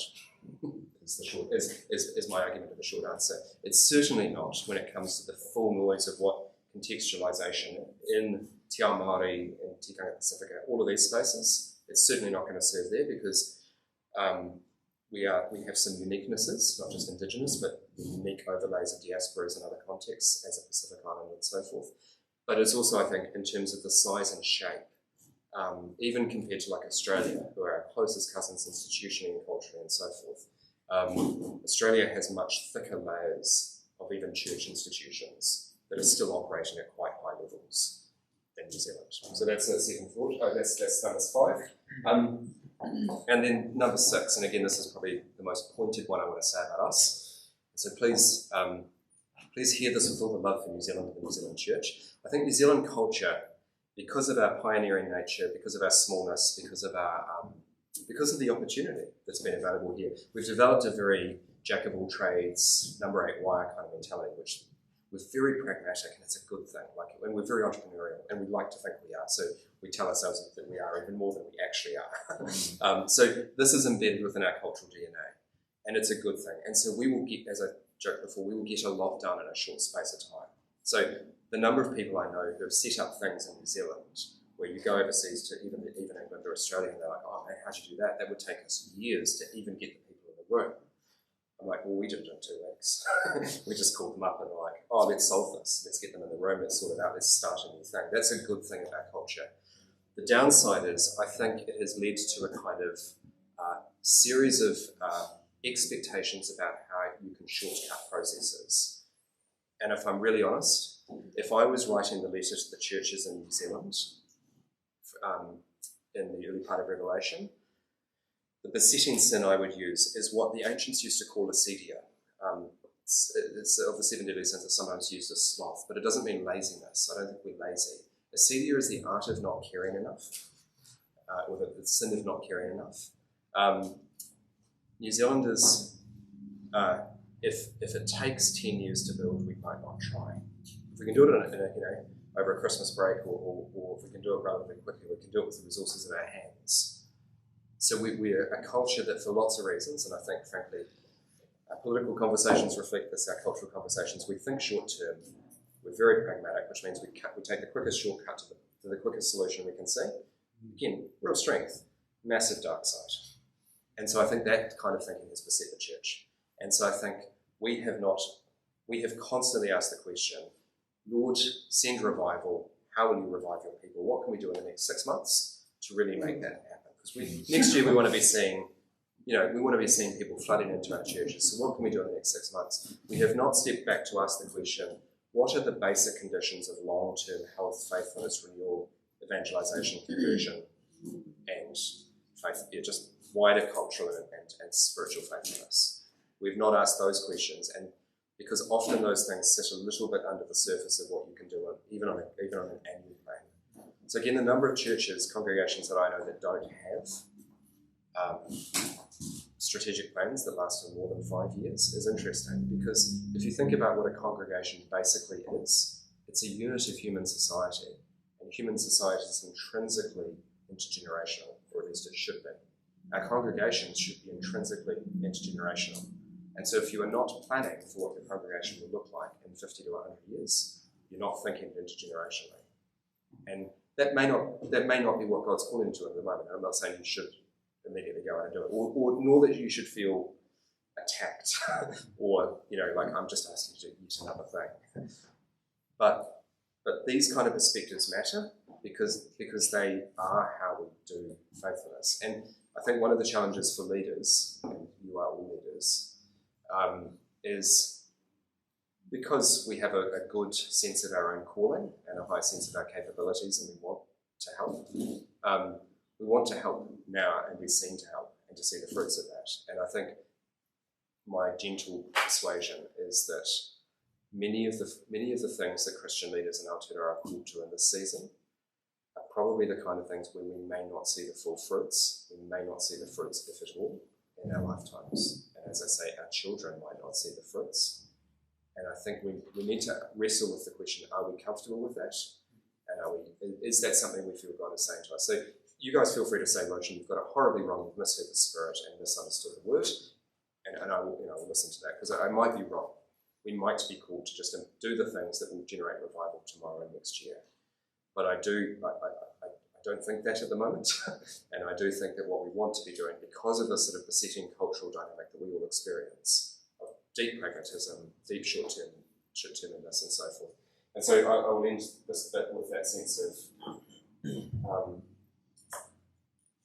that essentially that the long-term consequences of short-term thinking are all around us in the church.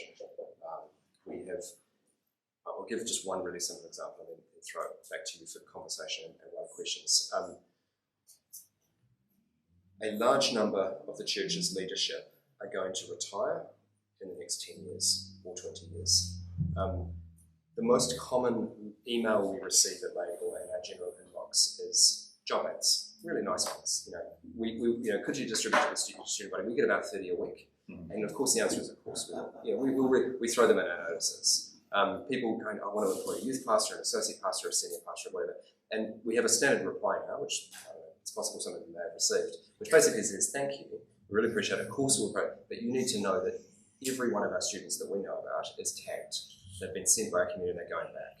They've been supported by our community, most of them. I mean, there's a small minority, but pretty much. And so one of my fears, and one of the things we're doing a few initiatives, which I might end with this afternoon, there's a few things that we're doing, because basically one of the instincts is that many of the congregations are going to be troubled, if not fail, in the next 10 to 20 years because of a lack of succession. The pivot point of failure will be the leader, and it won't be because of personal or moral failure, it might be, and again, God save us, but it's most likely to be succession and a lack of a suitable person. So one of the things that I say to leaders, and I'll just take this opportunity on this platform to say it repeatedly to you, is if you don't know, if you're not looking around the landscape going, I know where there are 5 or 10 people who could take over from me, get about that. Please go find those people and start to form them, because it does take about 10 years to form a leader. That's an institutional task. Well, yeah, it's something.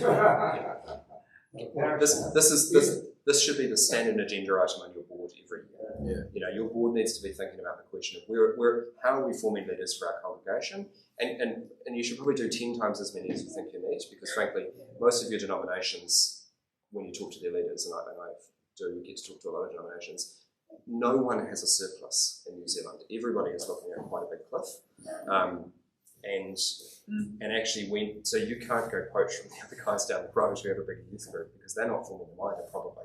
Now there are some hotspots and some remarkable counter examples, And I spend a lot of time talking to those people, working out what are the local conditions that they have cultivated that make them such good engines of attracting, informing and growing young leaders. But the wider challenge I would present to you as, if you like, the elders of the body of Christ, or some of them in Tauranga and in this region, is please form leaders. Know that it takes a long time, attract them. Most young people are not getting up in the morning and going, you know what I want to do with my life? I want to serve the body of Christ as a pastor. Because it's a hard lifestyle and they see that. And also that if they do, they don't necessarily know what it takes. And they don't have wise counsel. And all of the rungs that might have helped them to sort of stumble their way into it, those are all gone. The pathway, the gates are hard to get through, the ladders are hard to climb. The support is not there. So it's an example of the way that the sin of not caring enough. We have not paid attention to this for a very, very long time, and a lot of chickens are coming home to roost everywhere. We must pay it. This is one that if we do not pay attention to, we will not succeed as a church. We will not be faithful. It's why I'm at Laidlaw. So fundamentally it's because I'm like, here's an engine of leadership formation that we can get ticking over as well as possible. And part of why I do this kind of thing repeatedly is because I'm trying to reach out everywhere, build bridges. We've retooled all these things to make it connected. But it's an example. It's not the only example. You know, we built a lot of buildings in the 20th century with the expectation that Christ would have returned by the 90s at least, if not. And they're falling down around us. And that's sort of the long-term consequences of sort of short-term thinking. There are cathedrals that are 1,000 years old that are still standing, just not in New Zealand.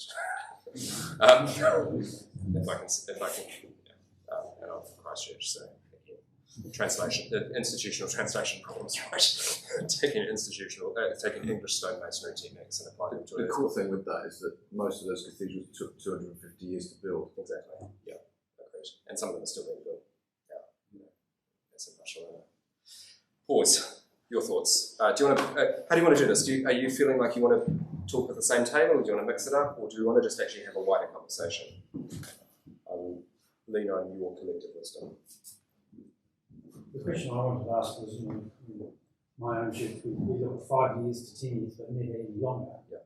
But how do you look to longer periods when you've got such a fast changing world? Yeah. Where students, as you say, lead school, have got no idea what they want to do. They might go to university and do a degree, but they really ever use what they learn in that degree in their job. Yeah. How does humbly and imperfectly is probably the simplest answer. Knowing that, so you try a bunch of things, knowing that half of them will not work, but if you don't ask the question, so often many of you know this. Often congregations have like bubbles of young people coming through and don't sort of plot out what that looks like. And I'm not talking about you have to have a path or everything planned out perfectly, but to even just not ask the question seems to me acidia. Or at least a kind of a blinkeredness. And so I'm not saying your plan has to be a 25-year plan that is meticulously held to, because of course it will change, and frankly, the next person will have different insights and probably will rip everything that you built to shreds. But forcing ourselves, putting our feet to the fire and saying we have to ask these questions, I think it's a good. It's hard when you've got, especially young people in rural communities or small communities, you lose all your students to universities. Exactly, and also recognising that reality is part of the conversation. I'm not saying it may not be something that you are capable as a congregation of fighting. And don't get me wrong, closing down a congregation is okay. Like we're allowed to close things. It's not bad. It's not the first choice, but death is okay. Like we should kill more institutions more quickly. Let's put it this way. But then don't do it when everything's moulded, the building has no resale value.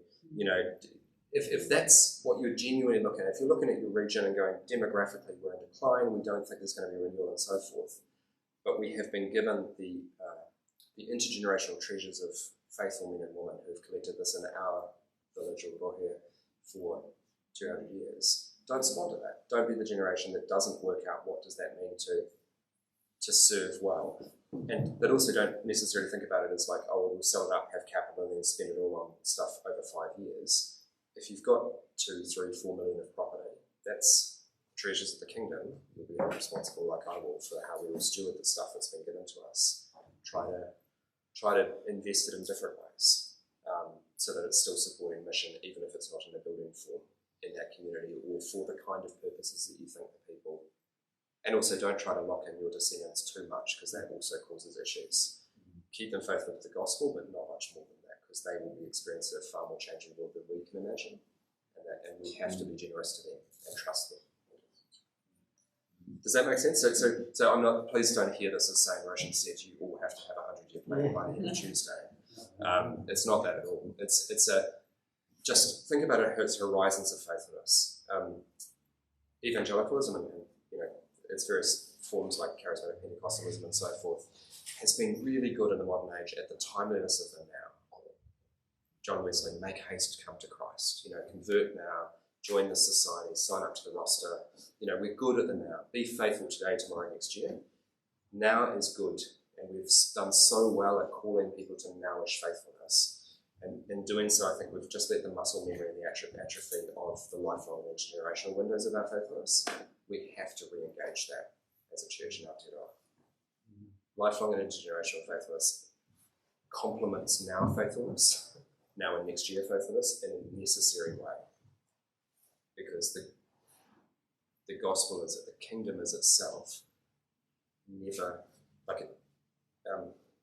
we are an intergenerational community, but that transmission is constant and continual. And if it's not, it doesn't. No one is born a Christian. Is another way to put it. We don't have it. We're not like a diaspora community where people will still retain a certain kind of ethnic continuity. It does happen to a little bit, but not really. If you don't find Christ every generation, then the chain of apostolicity breaks.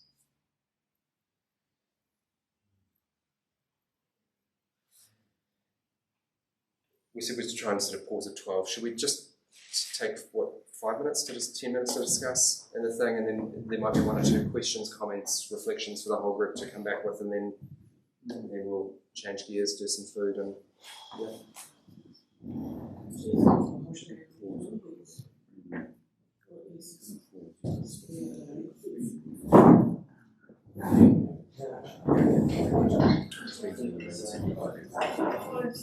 there every week or every couple of weeks in a way that if you're in your bedroom, accessible via Zoom and email and text and so forth, they will not.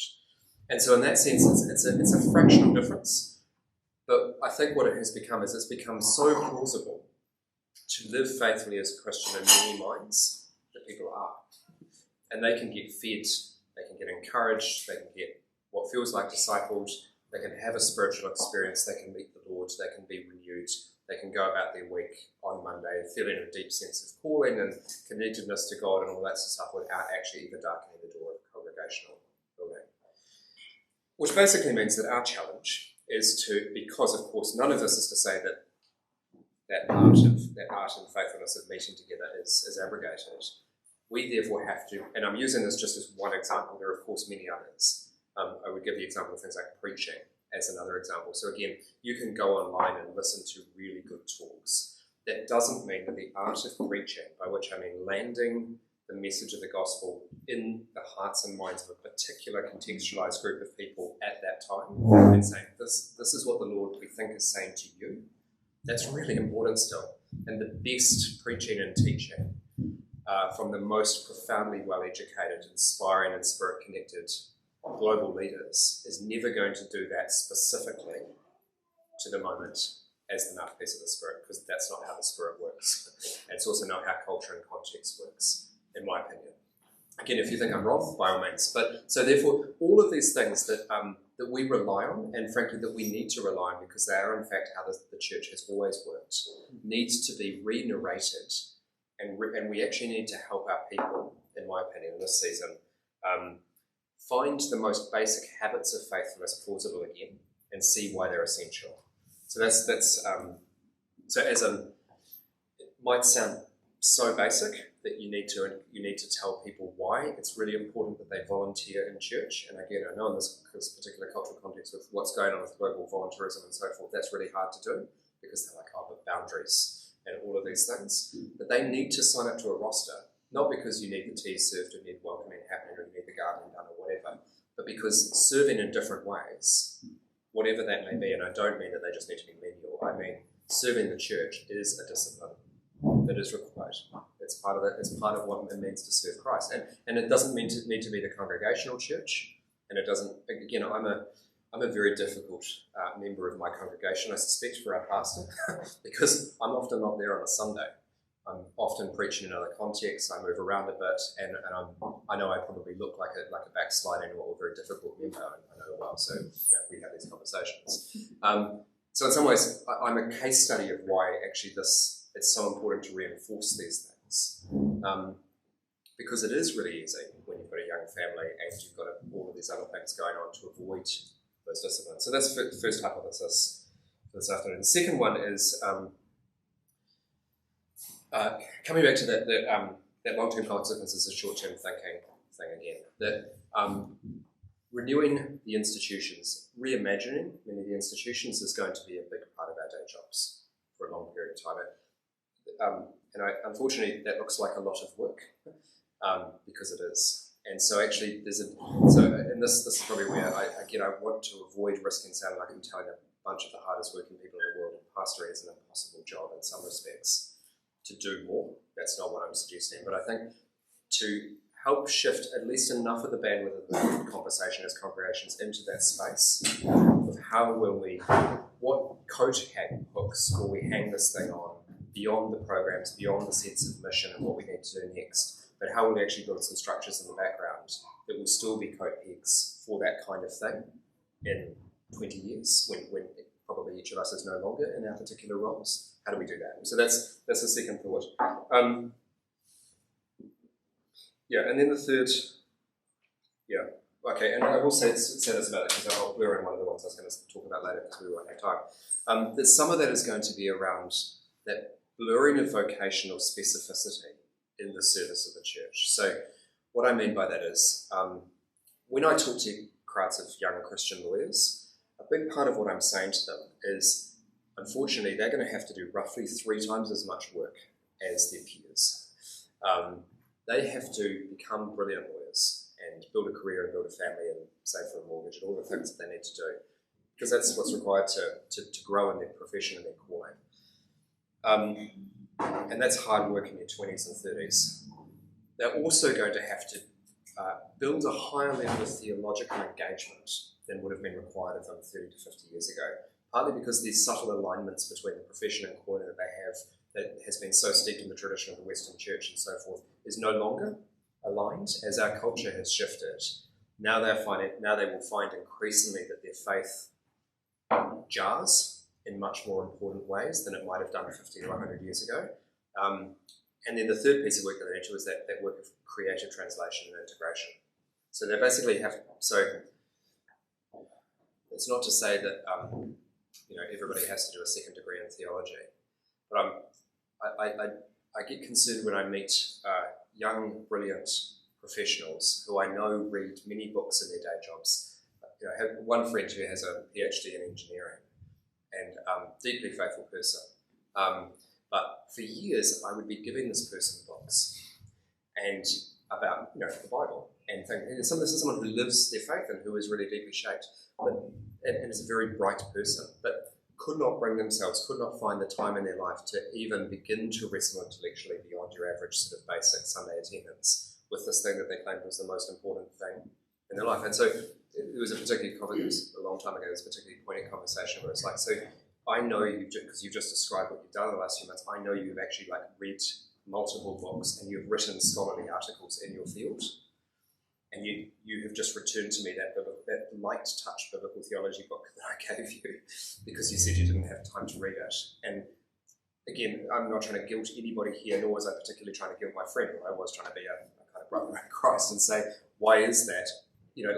This is serious. The Bible is supposed to be shaping of our imaginations, and you don't have to read books on it, but I also knew in that case that they weren't reading it. And so that's fine for a few years, but it's not fine for 30 years. This was a person with a PhD who I know is good at reading and engages in that world and thinks about the world that way. And they were basically shutting off the food source that would have allowed their faith to keep seeping into the imagination.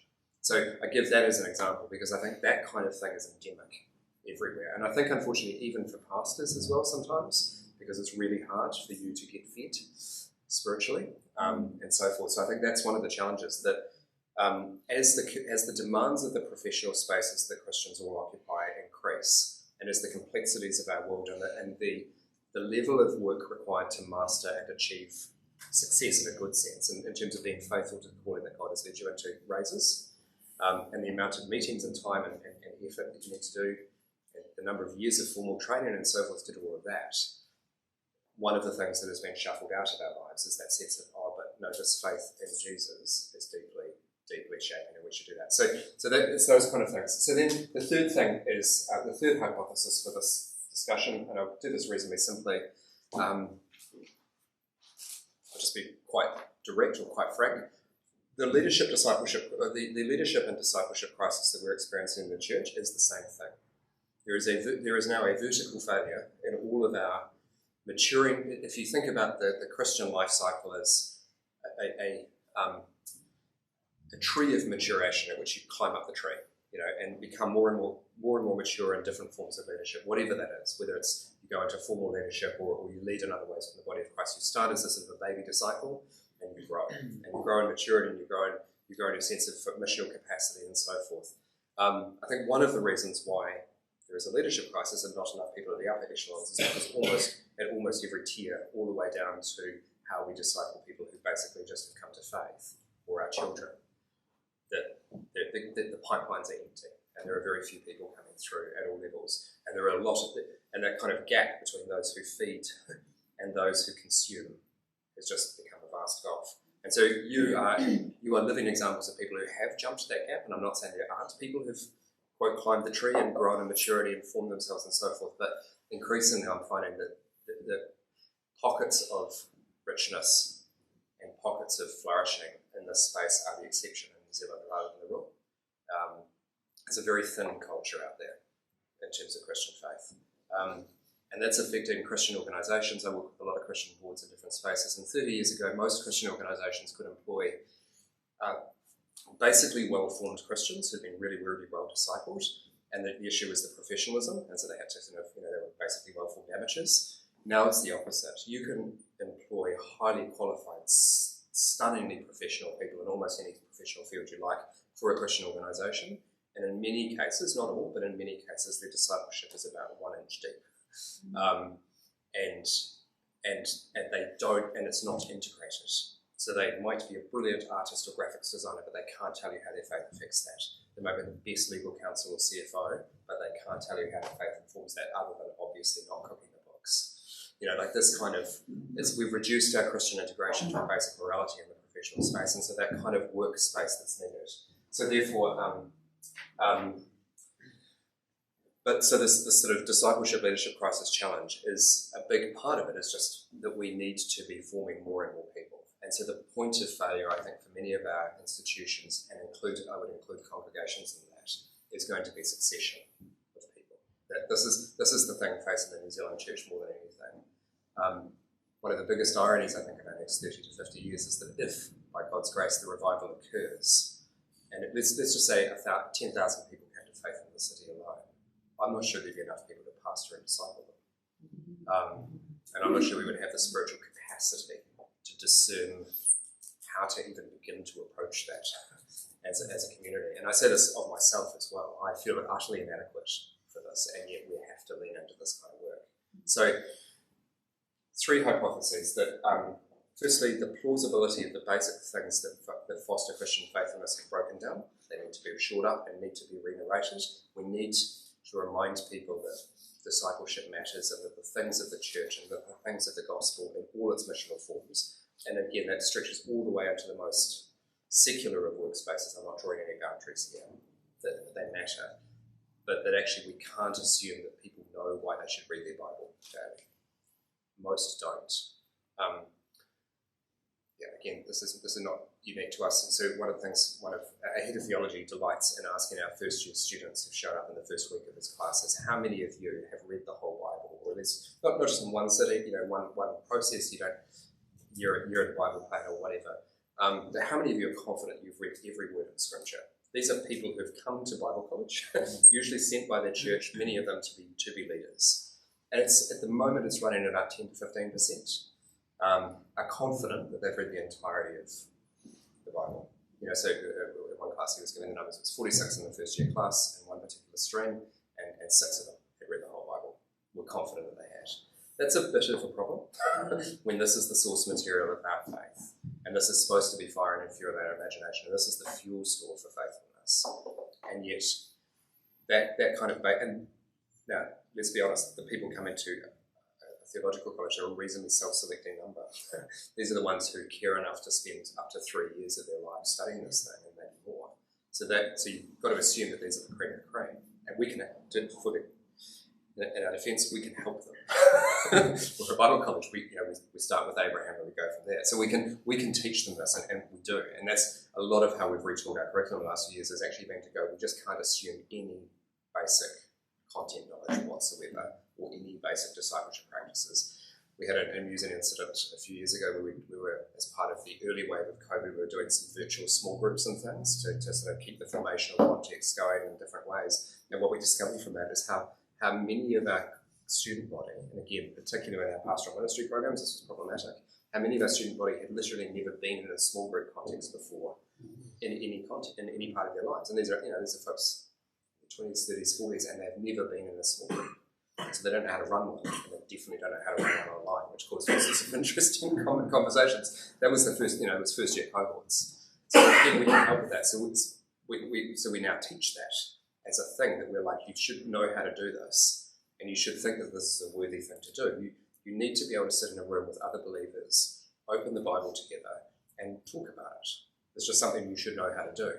And if you don't, here is how you do it. And so basic things like that we can't assume. So that's hypothesis one.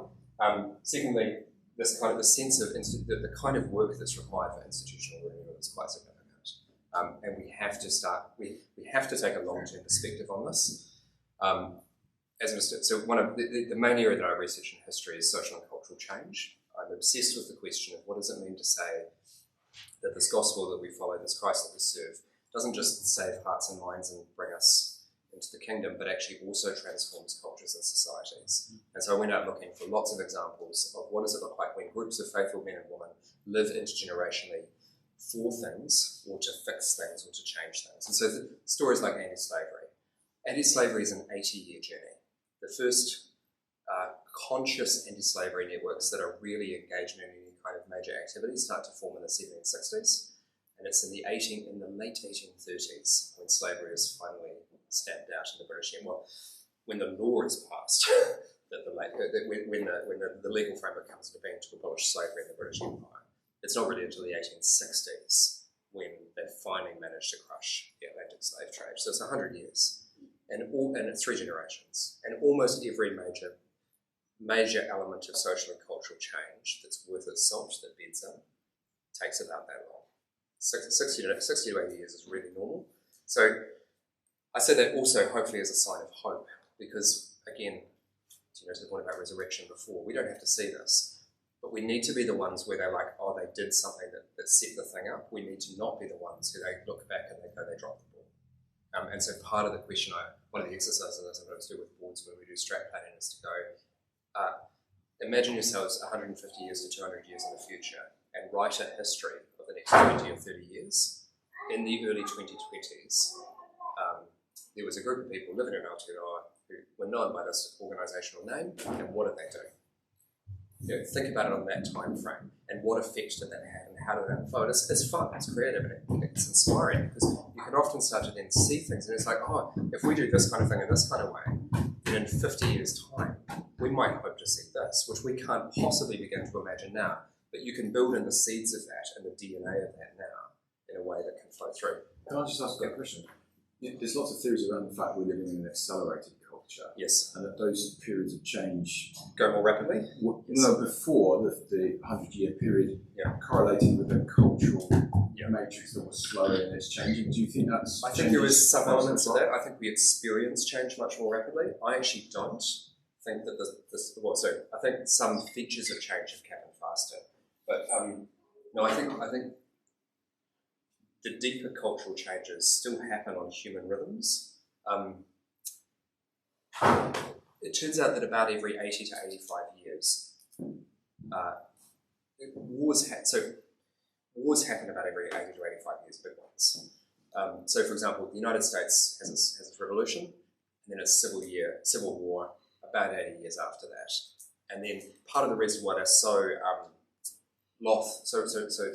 unwilling to enter the First World War, they take 3 years to enter the First World War, is because they still have that living memory of the Civil War. The Civil War veterans are still there, showing up in Washington going, well, we must never go to war again. The difference between America entering the First and the Second World War, part of that is the memory of the Civil War and how devastating that had been. And so they enter the Second World War with much more enthusiasm at the end because it's more than 80 years after. And so the people who had lived and people who had grown up with grandparents who fought that war are now dead or are now, so 3 generations is roughly the time span it takes for living memory to pass for human societies, and that's one of the reasons why change tends to happen on these kind of time frames. It's not the only factor. Have you read the Fourth Turner? Because that looks at the 80-year periods, and one of the arguments is that when you actually have a crisis, all those who've navigated crisis are all gone. Yeah. So you don't know what the hell you're doing because there's no inherited knowledge, and which is why they go for simplistic leaders like a Trump or a whoever or a Putin, because the ability to navigate complexity is no longer in a society. Yeah, I agree. And so I would argue that America entered the Second World War in that sort of window, but America also goes, about every 80 years, they go through major existential crises. So roughly, so the civil rights movement was kind of a delayed effect. We're now living in the shadow of that, where people don't remember what led you to that and what led you to the crisis point that could have been a civil war in America. Very nearly was. And so we're now entering in the United States, where the culture doesn't have quite as many fail-safes, quite a polarizing culture for lots of institutional reasons and cultural reasons. I think that's part of why America sort of seems to be lurching further and further towards high potential internal conflict crisis, because we've hit that window now. I think it is happening a little bit earlier, partly because of external factors. So I would have, if I actually wrote a piece on this a wee while ago, I'd expected it to come in the mid-2030s. It seems to have happened a little bit earlier for probably a bunch of reasons, possibly to do with the acceleration effect. But it's I think the same thing. And this happens within, so that's macro, but it happens in institutions as well. So we're talking at lunchtime about, businesses that succeed at making money in their first waves, they then, most of them either fail at the first generational transition or the third generational transition. And for the good reason, so either the founder doesn't let go or can't transmit, and the DNA that made the thing work doesn't transmit. And you all know this, we all know churches where this has been the case. Or they do work out how to transmit, but then the third generation can't transmit faithfully because they don't know the stories of what it took originally, and things have shifted by that point, and they don't know implicitly what it was required to make it. So they've inherited a machinery and a DNA and a culture, and it's good, and they've faithfully replicated that and probably tinkered with it. But they've never gone through that period of how do you go from nothing to something? And then they hit, usually, by that point, society has shifted enough that actually the need is great to change again, and they don't always do that gap. So fourth generation institutions are actually quite rare, fourth generation and above. Again, it was one of the reasons why I said yes to the Laidlaw role initially, because actually Laidlaw's now 100 years old and has been remarkably faithful in that 100 years, remarkably consistent in its theological and missional.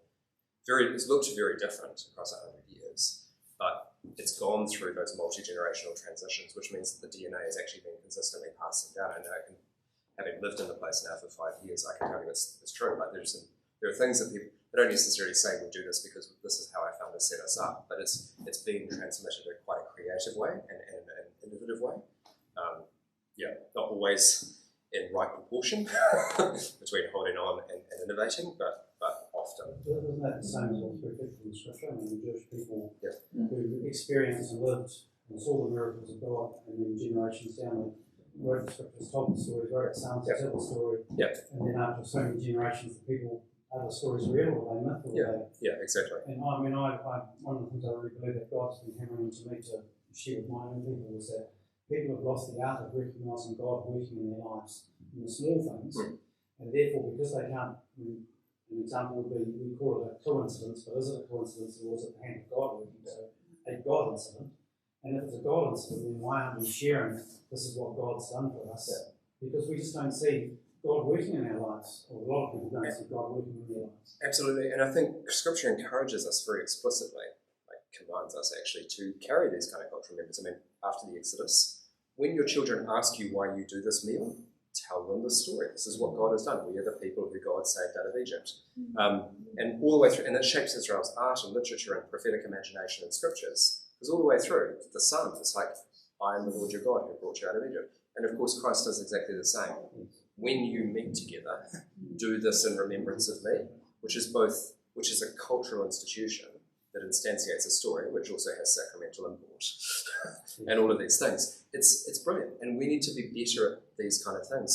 So how many of your churches do a thing where you actually tell the founding narratives are an example of this. Founding narratives can be good and bad, and they usually contain brilliance and the kind of fatal flaw of the institution. And so it's actually good to tell the founding narrative, to expose that. Like, tell it truly, not this bunch of heroes came together and forged a mighty and indomitable church in this suburb. But here is what went wrong, and here are some of the memories of that actually still hobble our leadership team, because we know how painful that was, and we must never have an eldership meeting like that ever again. And that very often you find people sort of 2 or 3 generations defending that moment, not remembering, without even the emotional legacy, but they just know that you just can't go there. And so actually naming it is part of what gives the freedom to the successors to both recognise what was learned and not lose the learning, so not just recycle the same failing, but also have the freedom to do something different and to not feel constrained. To know to see what the risks they are actually taking, and to see them fully. So let's finish Act 2, so we respect everybody's time. So what I suggest is, why don't we take 10 minutes in small groups, and again, feel free to shuffle up if you have gotten sick of your colleagues around that table. But take 10 minutes. Again, three hypotheses sort of by this point glued together with a few other thoughts. Do these sound right? Do they sound true to what you're seeing in your churches and what we've experienced over the last few years? And then the question I will throw back at is, okay, so we'll come back at just say 1:30 at the absolute latest and spend the last half hour actually asking the question. So in light of all this, what do we actually want to do? So does that make sense? So cool. Yeah.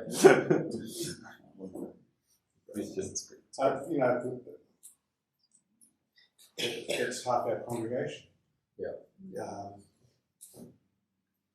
And the stream, well, I think it has to be our number one way of wooing them back. Yeah. Well, certainly the way to have the conversation. I would point less to the form in the first instance to more the, what are we talking about when we get together in this way? And how does that become invitational for them?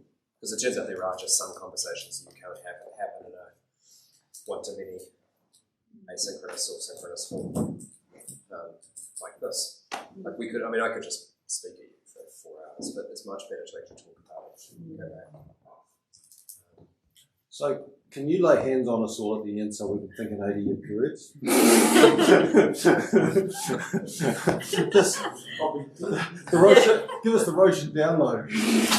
Because we have some papers that we can do that. It's not quite so instantaneous. I'm sorry, but it's really challenging, isn't it? Yeah. Well, and look, it's only one part of the toolset. Of course, we could have done something where we talk about, hey, what is the biblical imagination and how does that? I'm obviously coming to you today as an historian, talking primarily through the lens of history.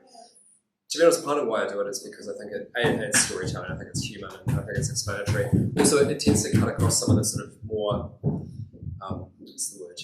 It tends to cut a little bit across some of the ways that we just fall into Christian platitudes. Because notice, for example, they haven't said too much, and then the Spirit moved. Because obviously the Spirit's moving through all of this, but I'm talking in very human terms. Because that's mostly how we experience most things. A bunch of people in a room, yes, we have the Spirit and we're listening to, and we're desperately searching for what God's good and perfect will is in the situation. But also we're just a bunch of people who have God's Word, who have His Gospel, who have the name of Christ, Christ and who have the Spirit and who are just wrestling with us together. And God seems to really like working in that way. He loves this kind of thing. I don't know why, and I don't know why he chose all of us. I wouldn't have. I'm not among the people that God, I would have chosen if I was going to. But that's how he actually really seems to love very, very human ways of doing things. So that's part of the advantage of telling history stories, because it cuts away from the we just over spiritualize it kind of thing, which I think is sometimes our tendencies as Christians, especially under crisis. It's all it is actually just a spiritual battle, which of course it is. But that's not the only thing. Yes, it is also just a series of conscious decisions that intelligent or unintelligent, reflective or non-reflective people have made. We talked a little about the need to sharing the story too, but it's not just the sharing, it's having people who are willing to listen to the story. And unfortunately, a lot of our young people today, it's the quick fix, quick response. So therefore, I don't need to hear the story in the middle, I just need to hear the beginning and the end. I think that's true. Although I think there are, and so it's partly, it's the seeds in the soil, right? Some of it is going to fall on stony ground, and some of it's not going to grow, and it's going to be withered. But I think some people respond to this kind of challenge. One of the kind of messages that with some of the talks I give sometimes is that question of, okay, so what does it look like to change the world over 8 years? Like, what are the kinds of things you might do? And I use a whole bunch of historical examples. So a whole bunch of historical examples to go, it's not recipe. It's not like do what Wilberforce did and away you go. But it's if you ask the same kind of questions and lean into the same kinds of ways of thinking and doing, actually it turns out that's really effective. I mean, Christ is a good example. Spend 20 plus years studying the scriptures and then gather 12 people and a few others for roughly 3 years and live with them. And Paul, get knocked off your horse with a spiritual conversion and have miracles happen around you and all of those things. But then go and prepare yourself for at least a dozen years in the desert, learning, rethinking your Jewish faith against this world that you're now feeling deeply called to. And then just go do it and go live with that very, very small, extraordinarily disappointing and unfaithful communities. And occasionally write them angry letters. We can all do that. That's fun. I get the sense that sometimes Paul was having a lot of fun. But so none of this is rocket science, and there are certain ways to do it. But so all that to say, when I often invite sort of audience of young adults or other people into that kind of sense of we could do this kind of thing in Aotearoa, and here are some of the things. People get quite excited about that because they do want to give themselves to something bigger. There are humanness elements to this, and also I think we do have a very faithful God and very faithful people surrounding us. And part of the job of leadership is to narrate this in particular kind of ways that calls that out of them and invites them into, like I was saying just before, just more work, but good work that's worth doing. You're not looking for that dopamine cycle of reward. Where you're actually paying for what does it look like to not receive some of that feedback. It's very exciting. That wasn't what I think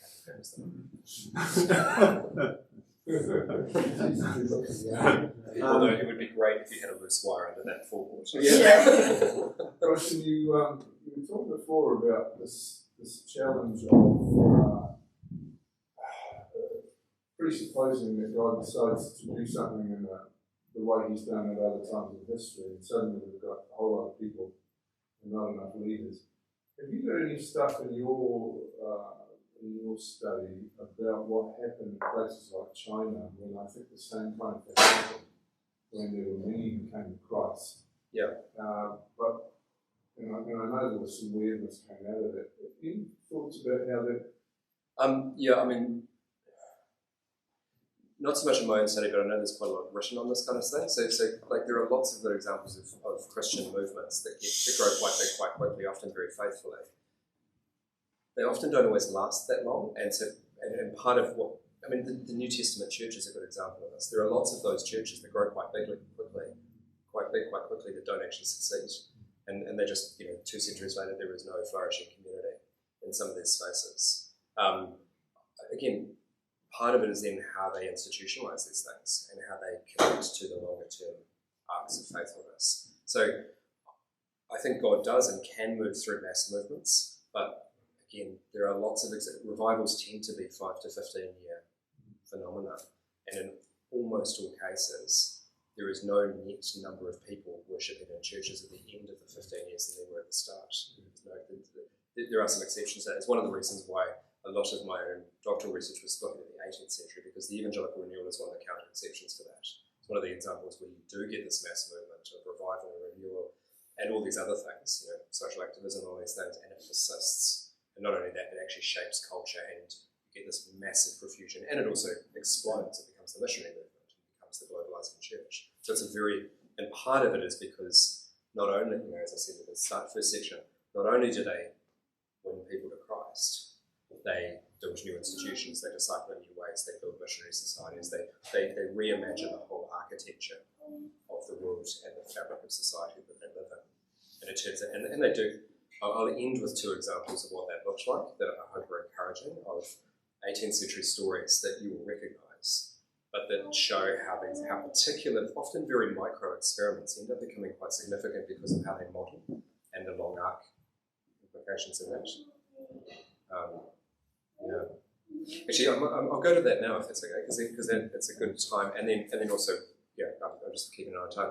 We have time for maybe a couple of questions. So one example would be the Omni hymns. If you know John Newton, slave ship captain, a bit of a backstory, comes to faith, radical conversion, spends a number of years in preparation, ends up as an Anglican priest.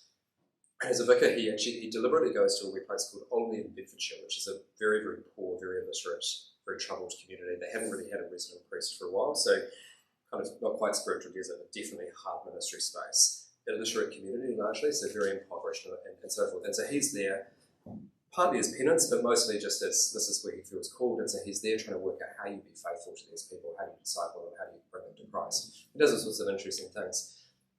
Partly because his own parish doesn't tend to show up to his preaching, he sets up a few sort of side ministries, one of which is him and his wife end up providing a kind of drop-in retreat centre for depressed evangelicals. So that's the best way to put it. So other people who are suffering from pretty often quite crippling depression come and live with them for a while in Bedfordshire, in this sort of rural, where the only thing that's going on for it is it's rural and lovely, because it's impoverished and all of those things. So one of the guys who does that is a guy called William Cowper, who's a brilliant poet. Doesn't age well. Like, his poetry is really hard to read now, but it's so these epic, witty 18th century poems, all in rhyming couplets, which is not my taste, but he's still brilliant. Anyway, Cowper is deeply depressed, and he goes through an evangelical conversion, and ironically it makes him even more depressed, because now not only does he doubt that he's a good man, he doubts his salvation. It's very forward. So he goes to live with the Newtons, and Newton's at that point in the middle of experimenting with a whole bunch of questions around how do I even disciple these people that are coming to Sunday, and I can't write to them because they can't read. And so he has this poet, and this is the poet and the priest in an area, and they basically, Cowper helps him write a whole bunch of hymns. They go down in the history as the Olney hymns. There's a few hundred of them. They're grouped into three groups. They write a series of hymns called On Select Texts of Scripture, which is about 200 of those. The most famous of those is Amazing Grace, which is taken out of some passages from 2 Chronicles. Those hymns and On Select Texts go through every book of the Bible. And so there's all these hymns, and they just carry you through. So they're obsessed with John. They wrote like 18 or 19 on John. Not so much on like some of the Old Testament books, but they cover the arc of Scripture.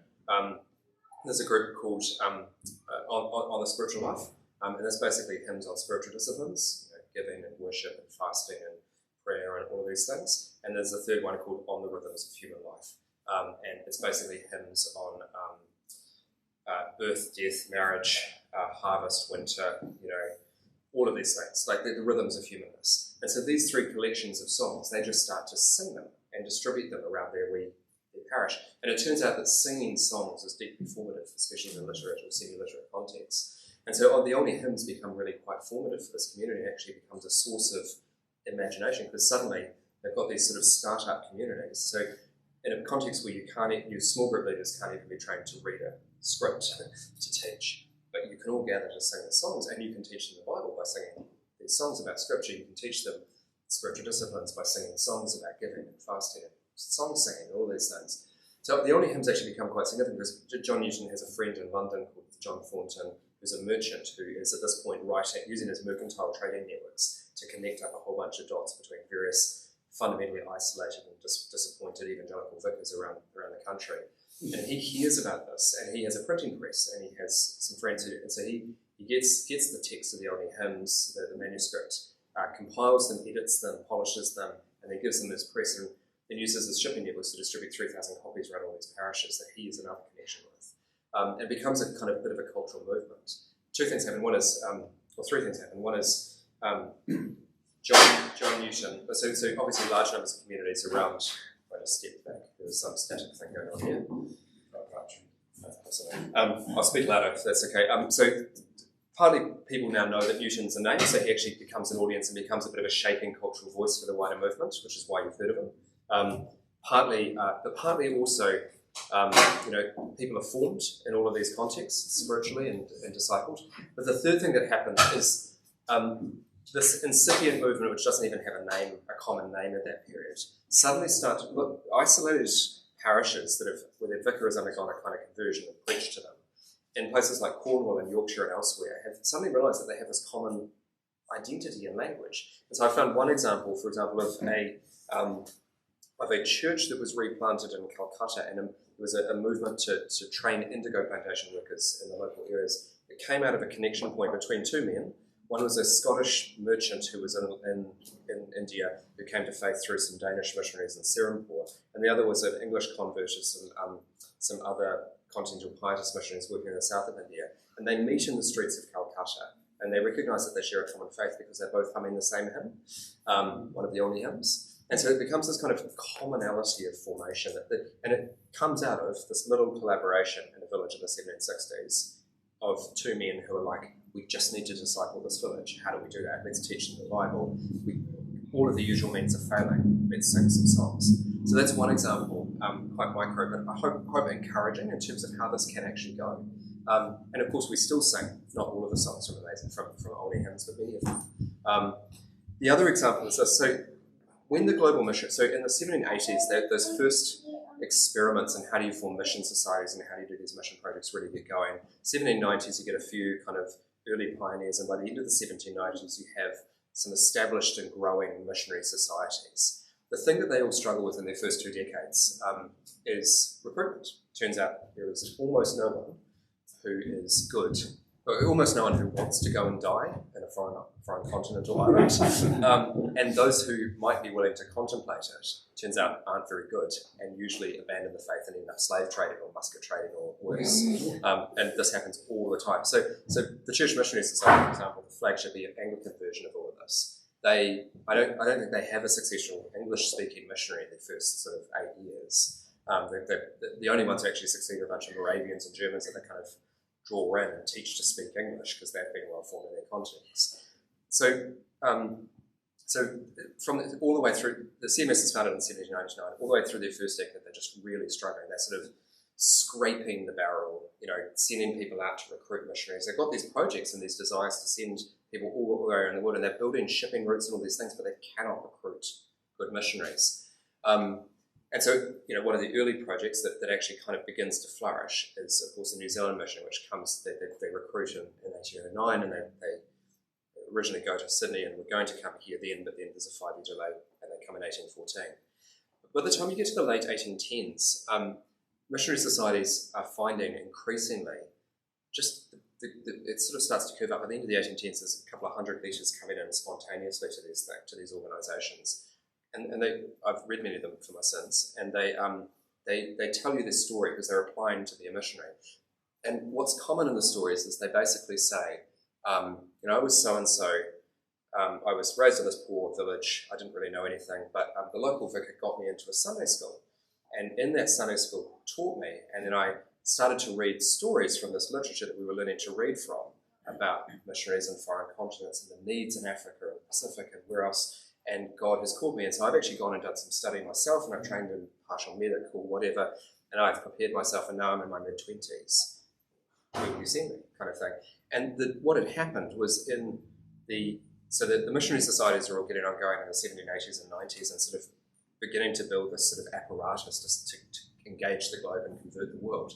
But in the background, another group had heard about this little model of education that had been developed by a vicar in Gloucester called Sunday schools. And Robert Rakes, who was the vicar, basically he realised that his congregation were coming on Sunday, but then they were all going down the local pub, and the parents were getting blasted drunk on Sunday afternoon, so the kids were running rampant. So he has this idea, well, if I pay them, if I bribe them to stay at church, I can teach them every month. So he pays them a penny a month to do this Sunday school, where he teaches them to read and teaches them the Bible and all of these things.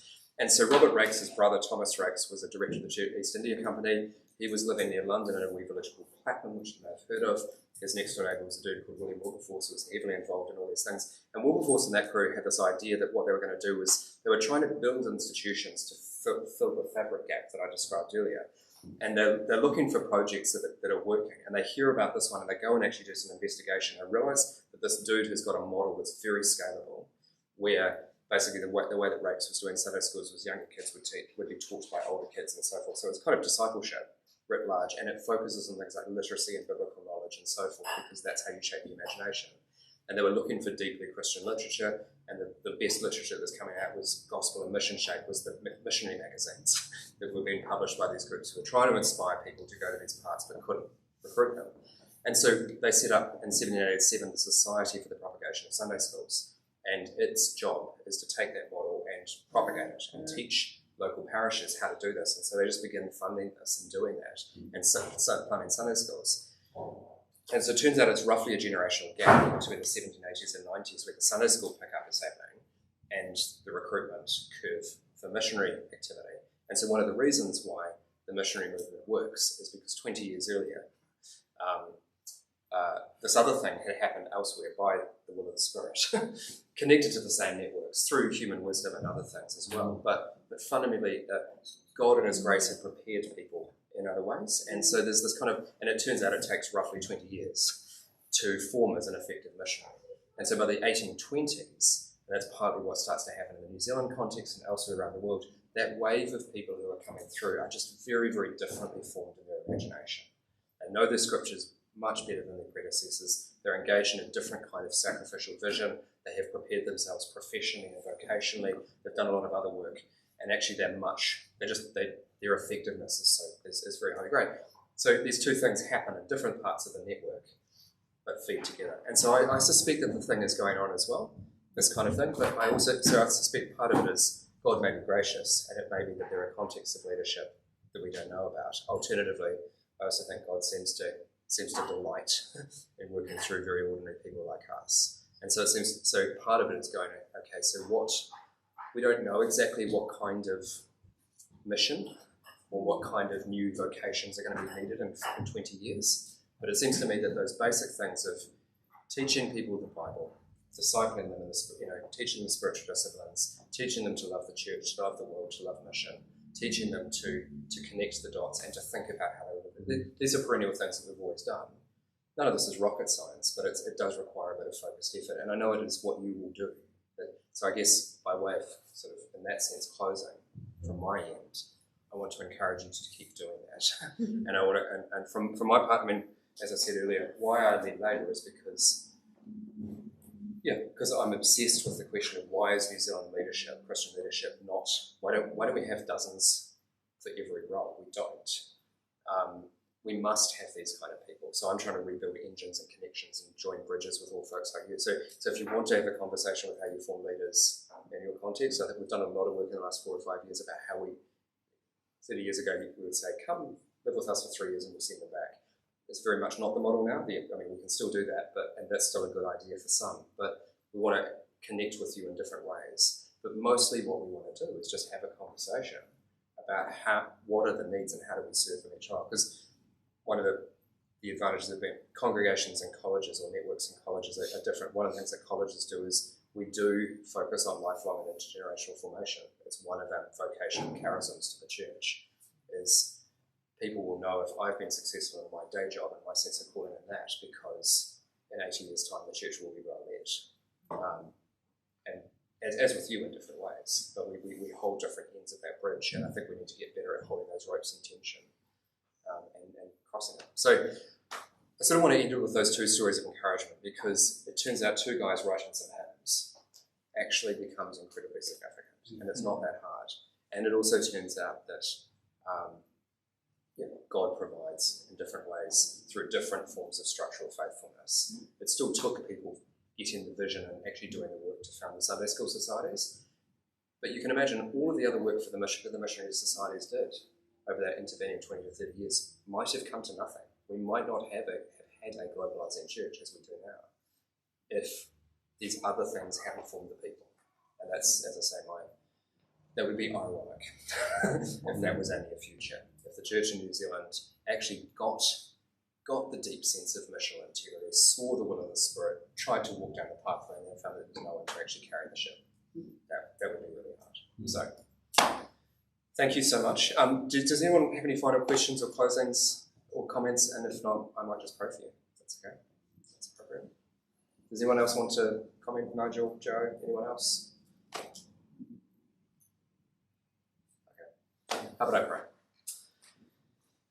God, you call your people, and you call us in all time and all places, and you invite us into your church, which is, as I think it was Lewis put it, an army laid out through history with banners aflame. Lord, by your grace, your kingdom triumphs, your kingdom comes, your will is done, and we get to participate, and it is a glory. Lord, we're also in the trenches, and we're fighting in difficult seasons where it's not clear where all of the next steps are to be and how we each act as faithful stewards of the talents and people and institutions that you have given us. And so, Father, I pray for wisdom for each and every one of these called and blessed and gifted and faithful people, that you call them to more faithfulness, that you encourage them, but also that you stir them with a sense of, okay, we can do this thing different because of your Spirit and what you call us to. So, Lord, I do ask for the church in Tauranga that it be a light for this conversation, that in 200 years, when they write the history of the church in this century, they can say, in the 2020s, some things were done that ensured that the gospel would still be preached, that people would still be called by your name, and that we would transform a world that so desperately needs it and bring many people to you. Lord, we know how much you desire your world and you desire the flourishing of your church. So do humble us, discipline us, but also help us to lean into the work with joy, to work out intelligently, courageously, humbly what it is that you require of each and every one of us and of all of us together. In your name we pray. Amen. Thanks, guys.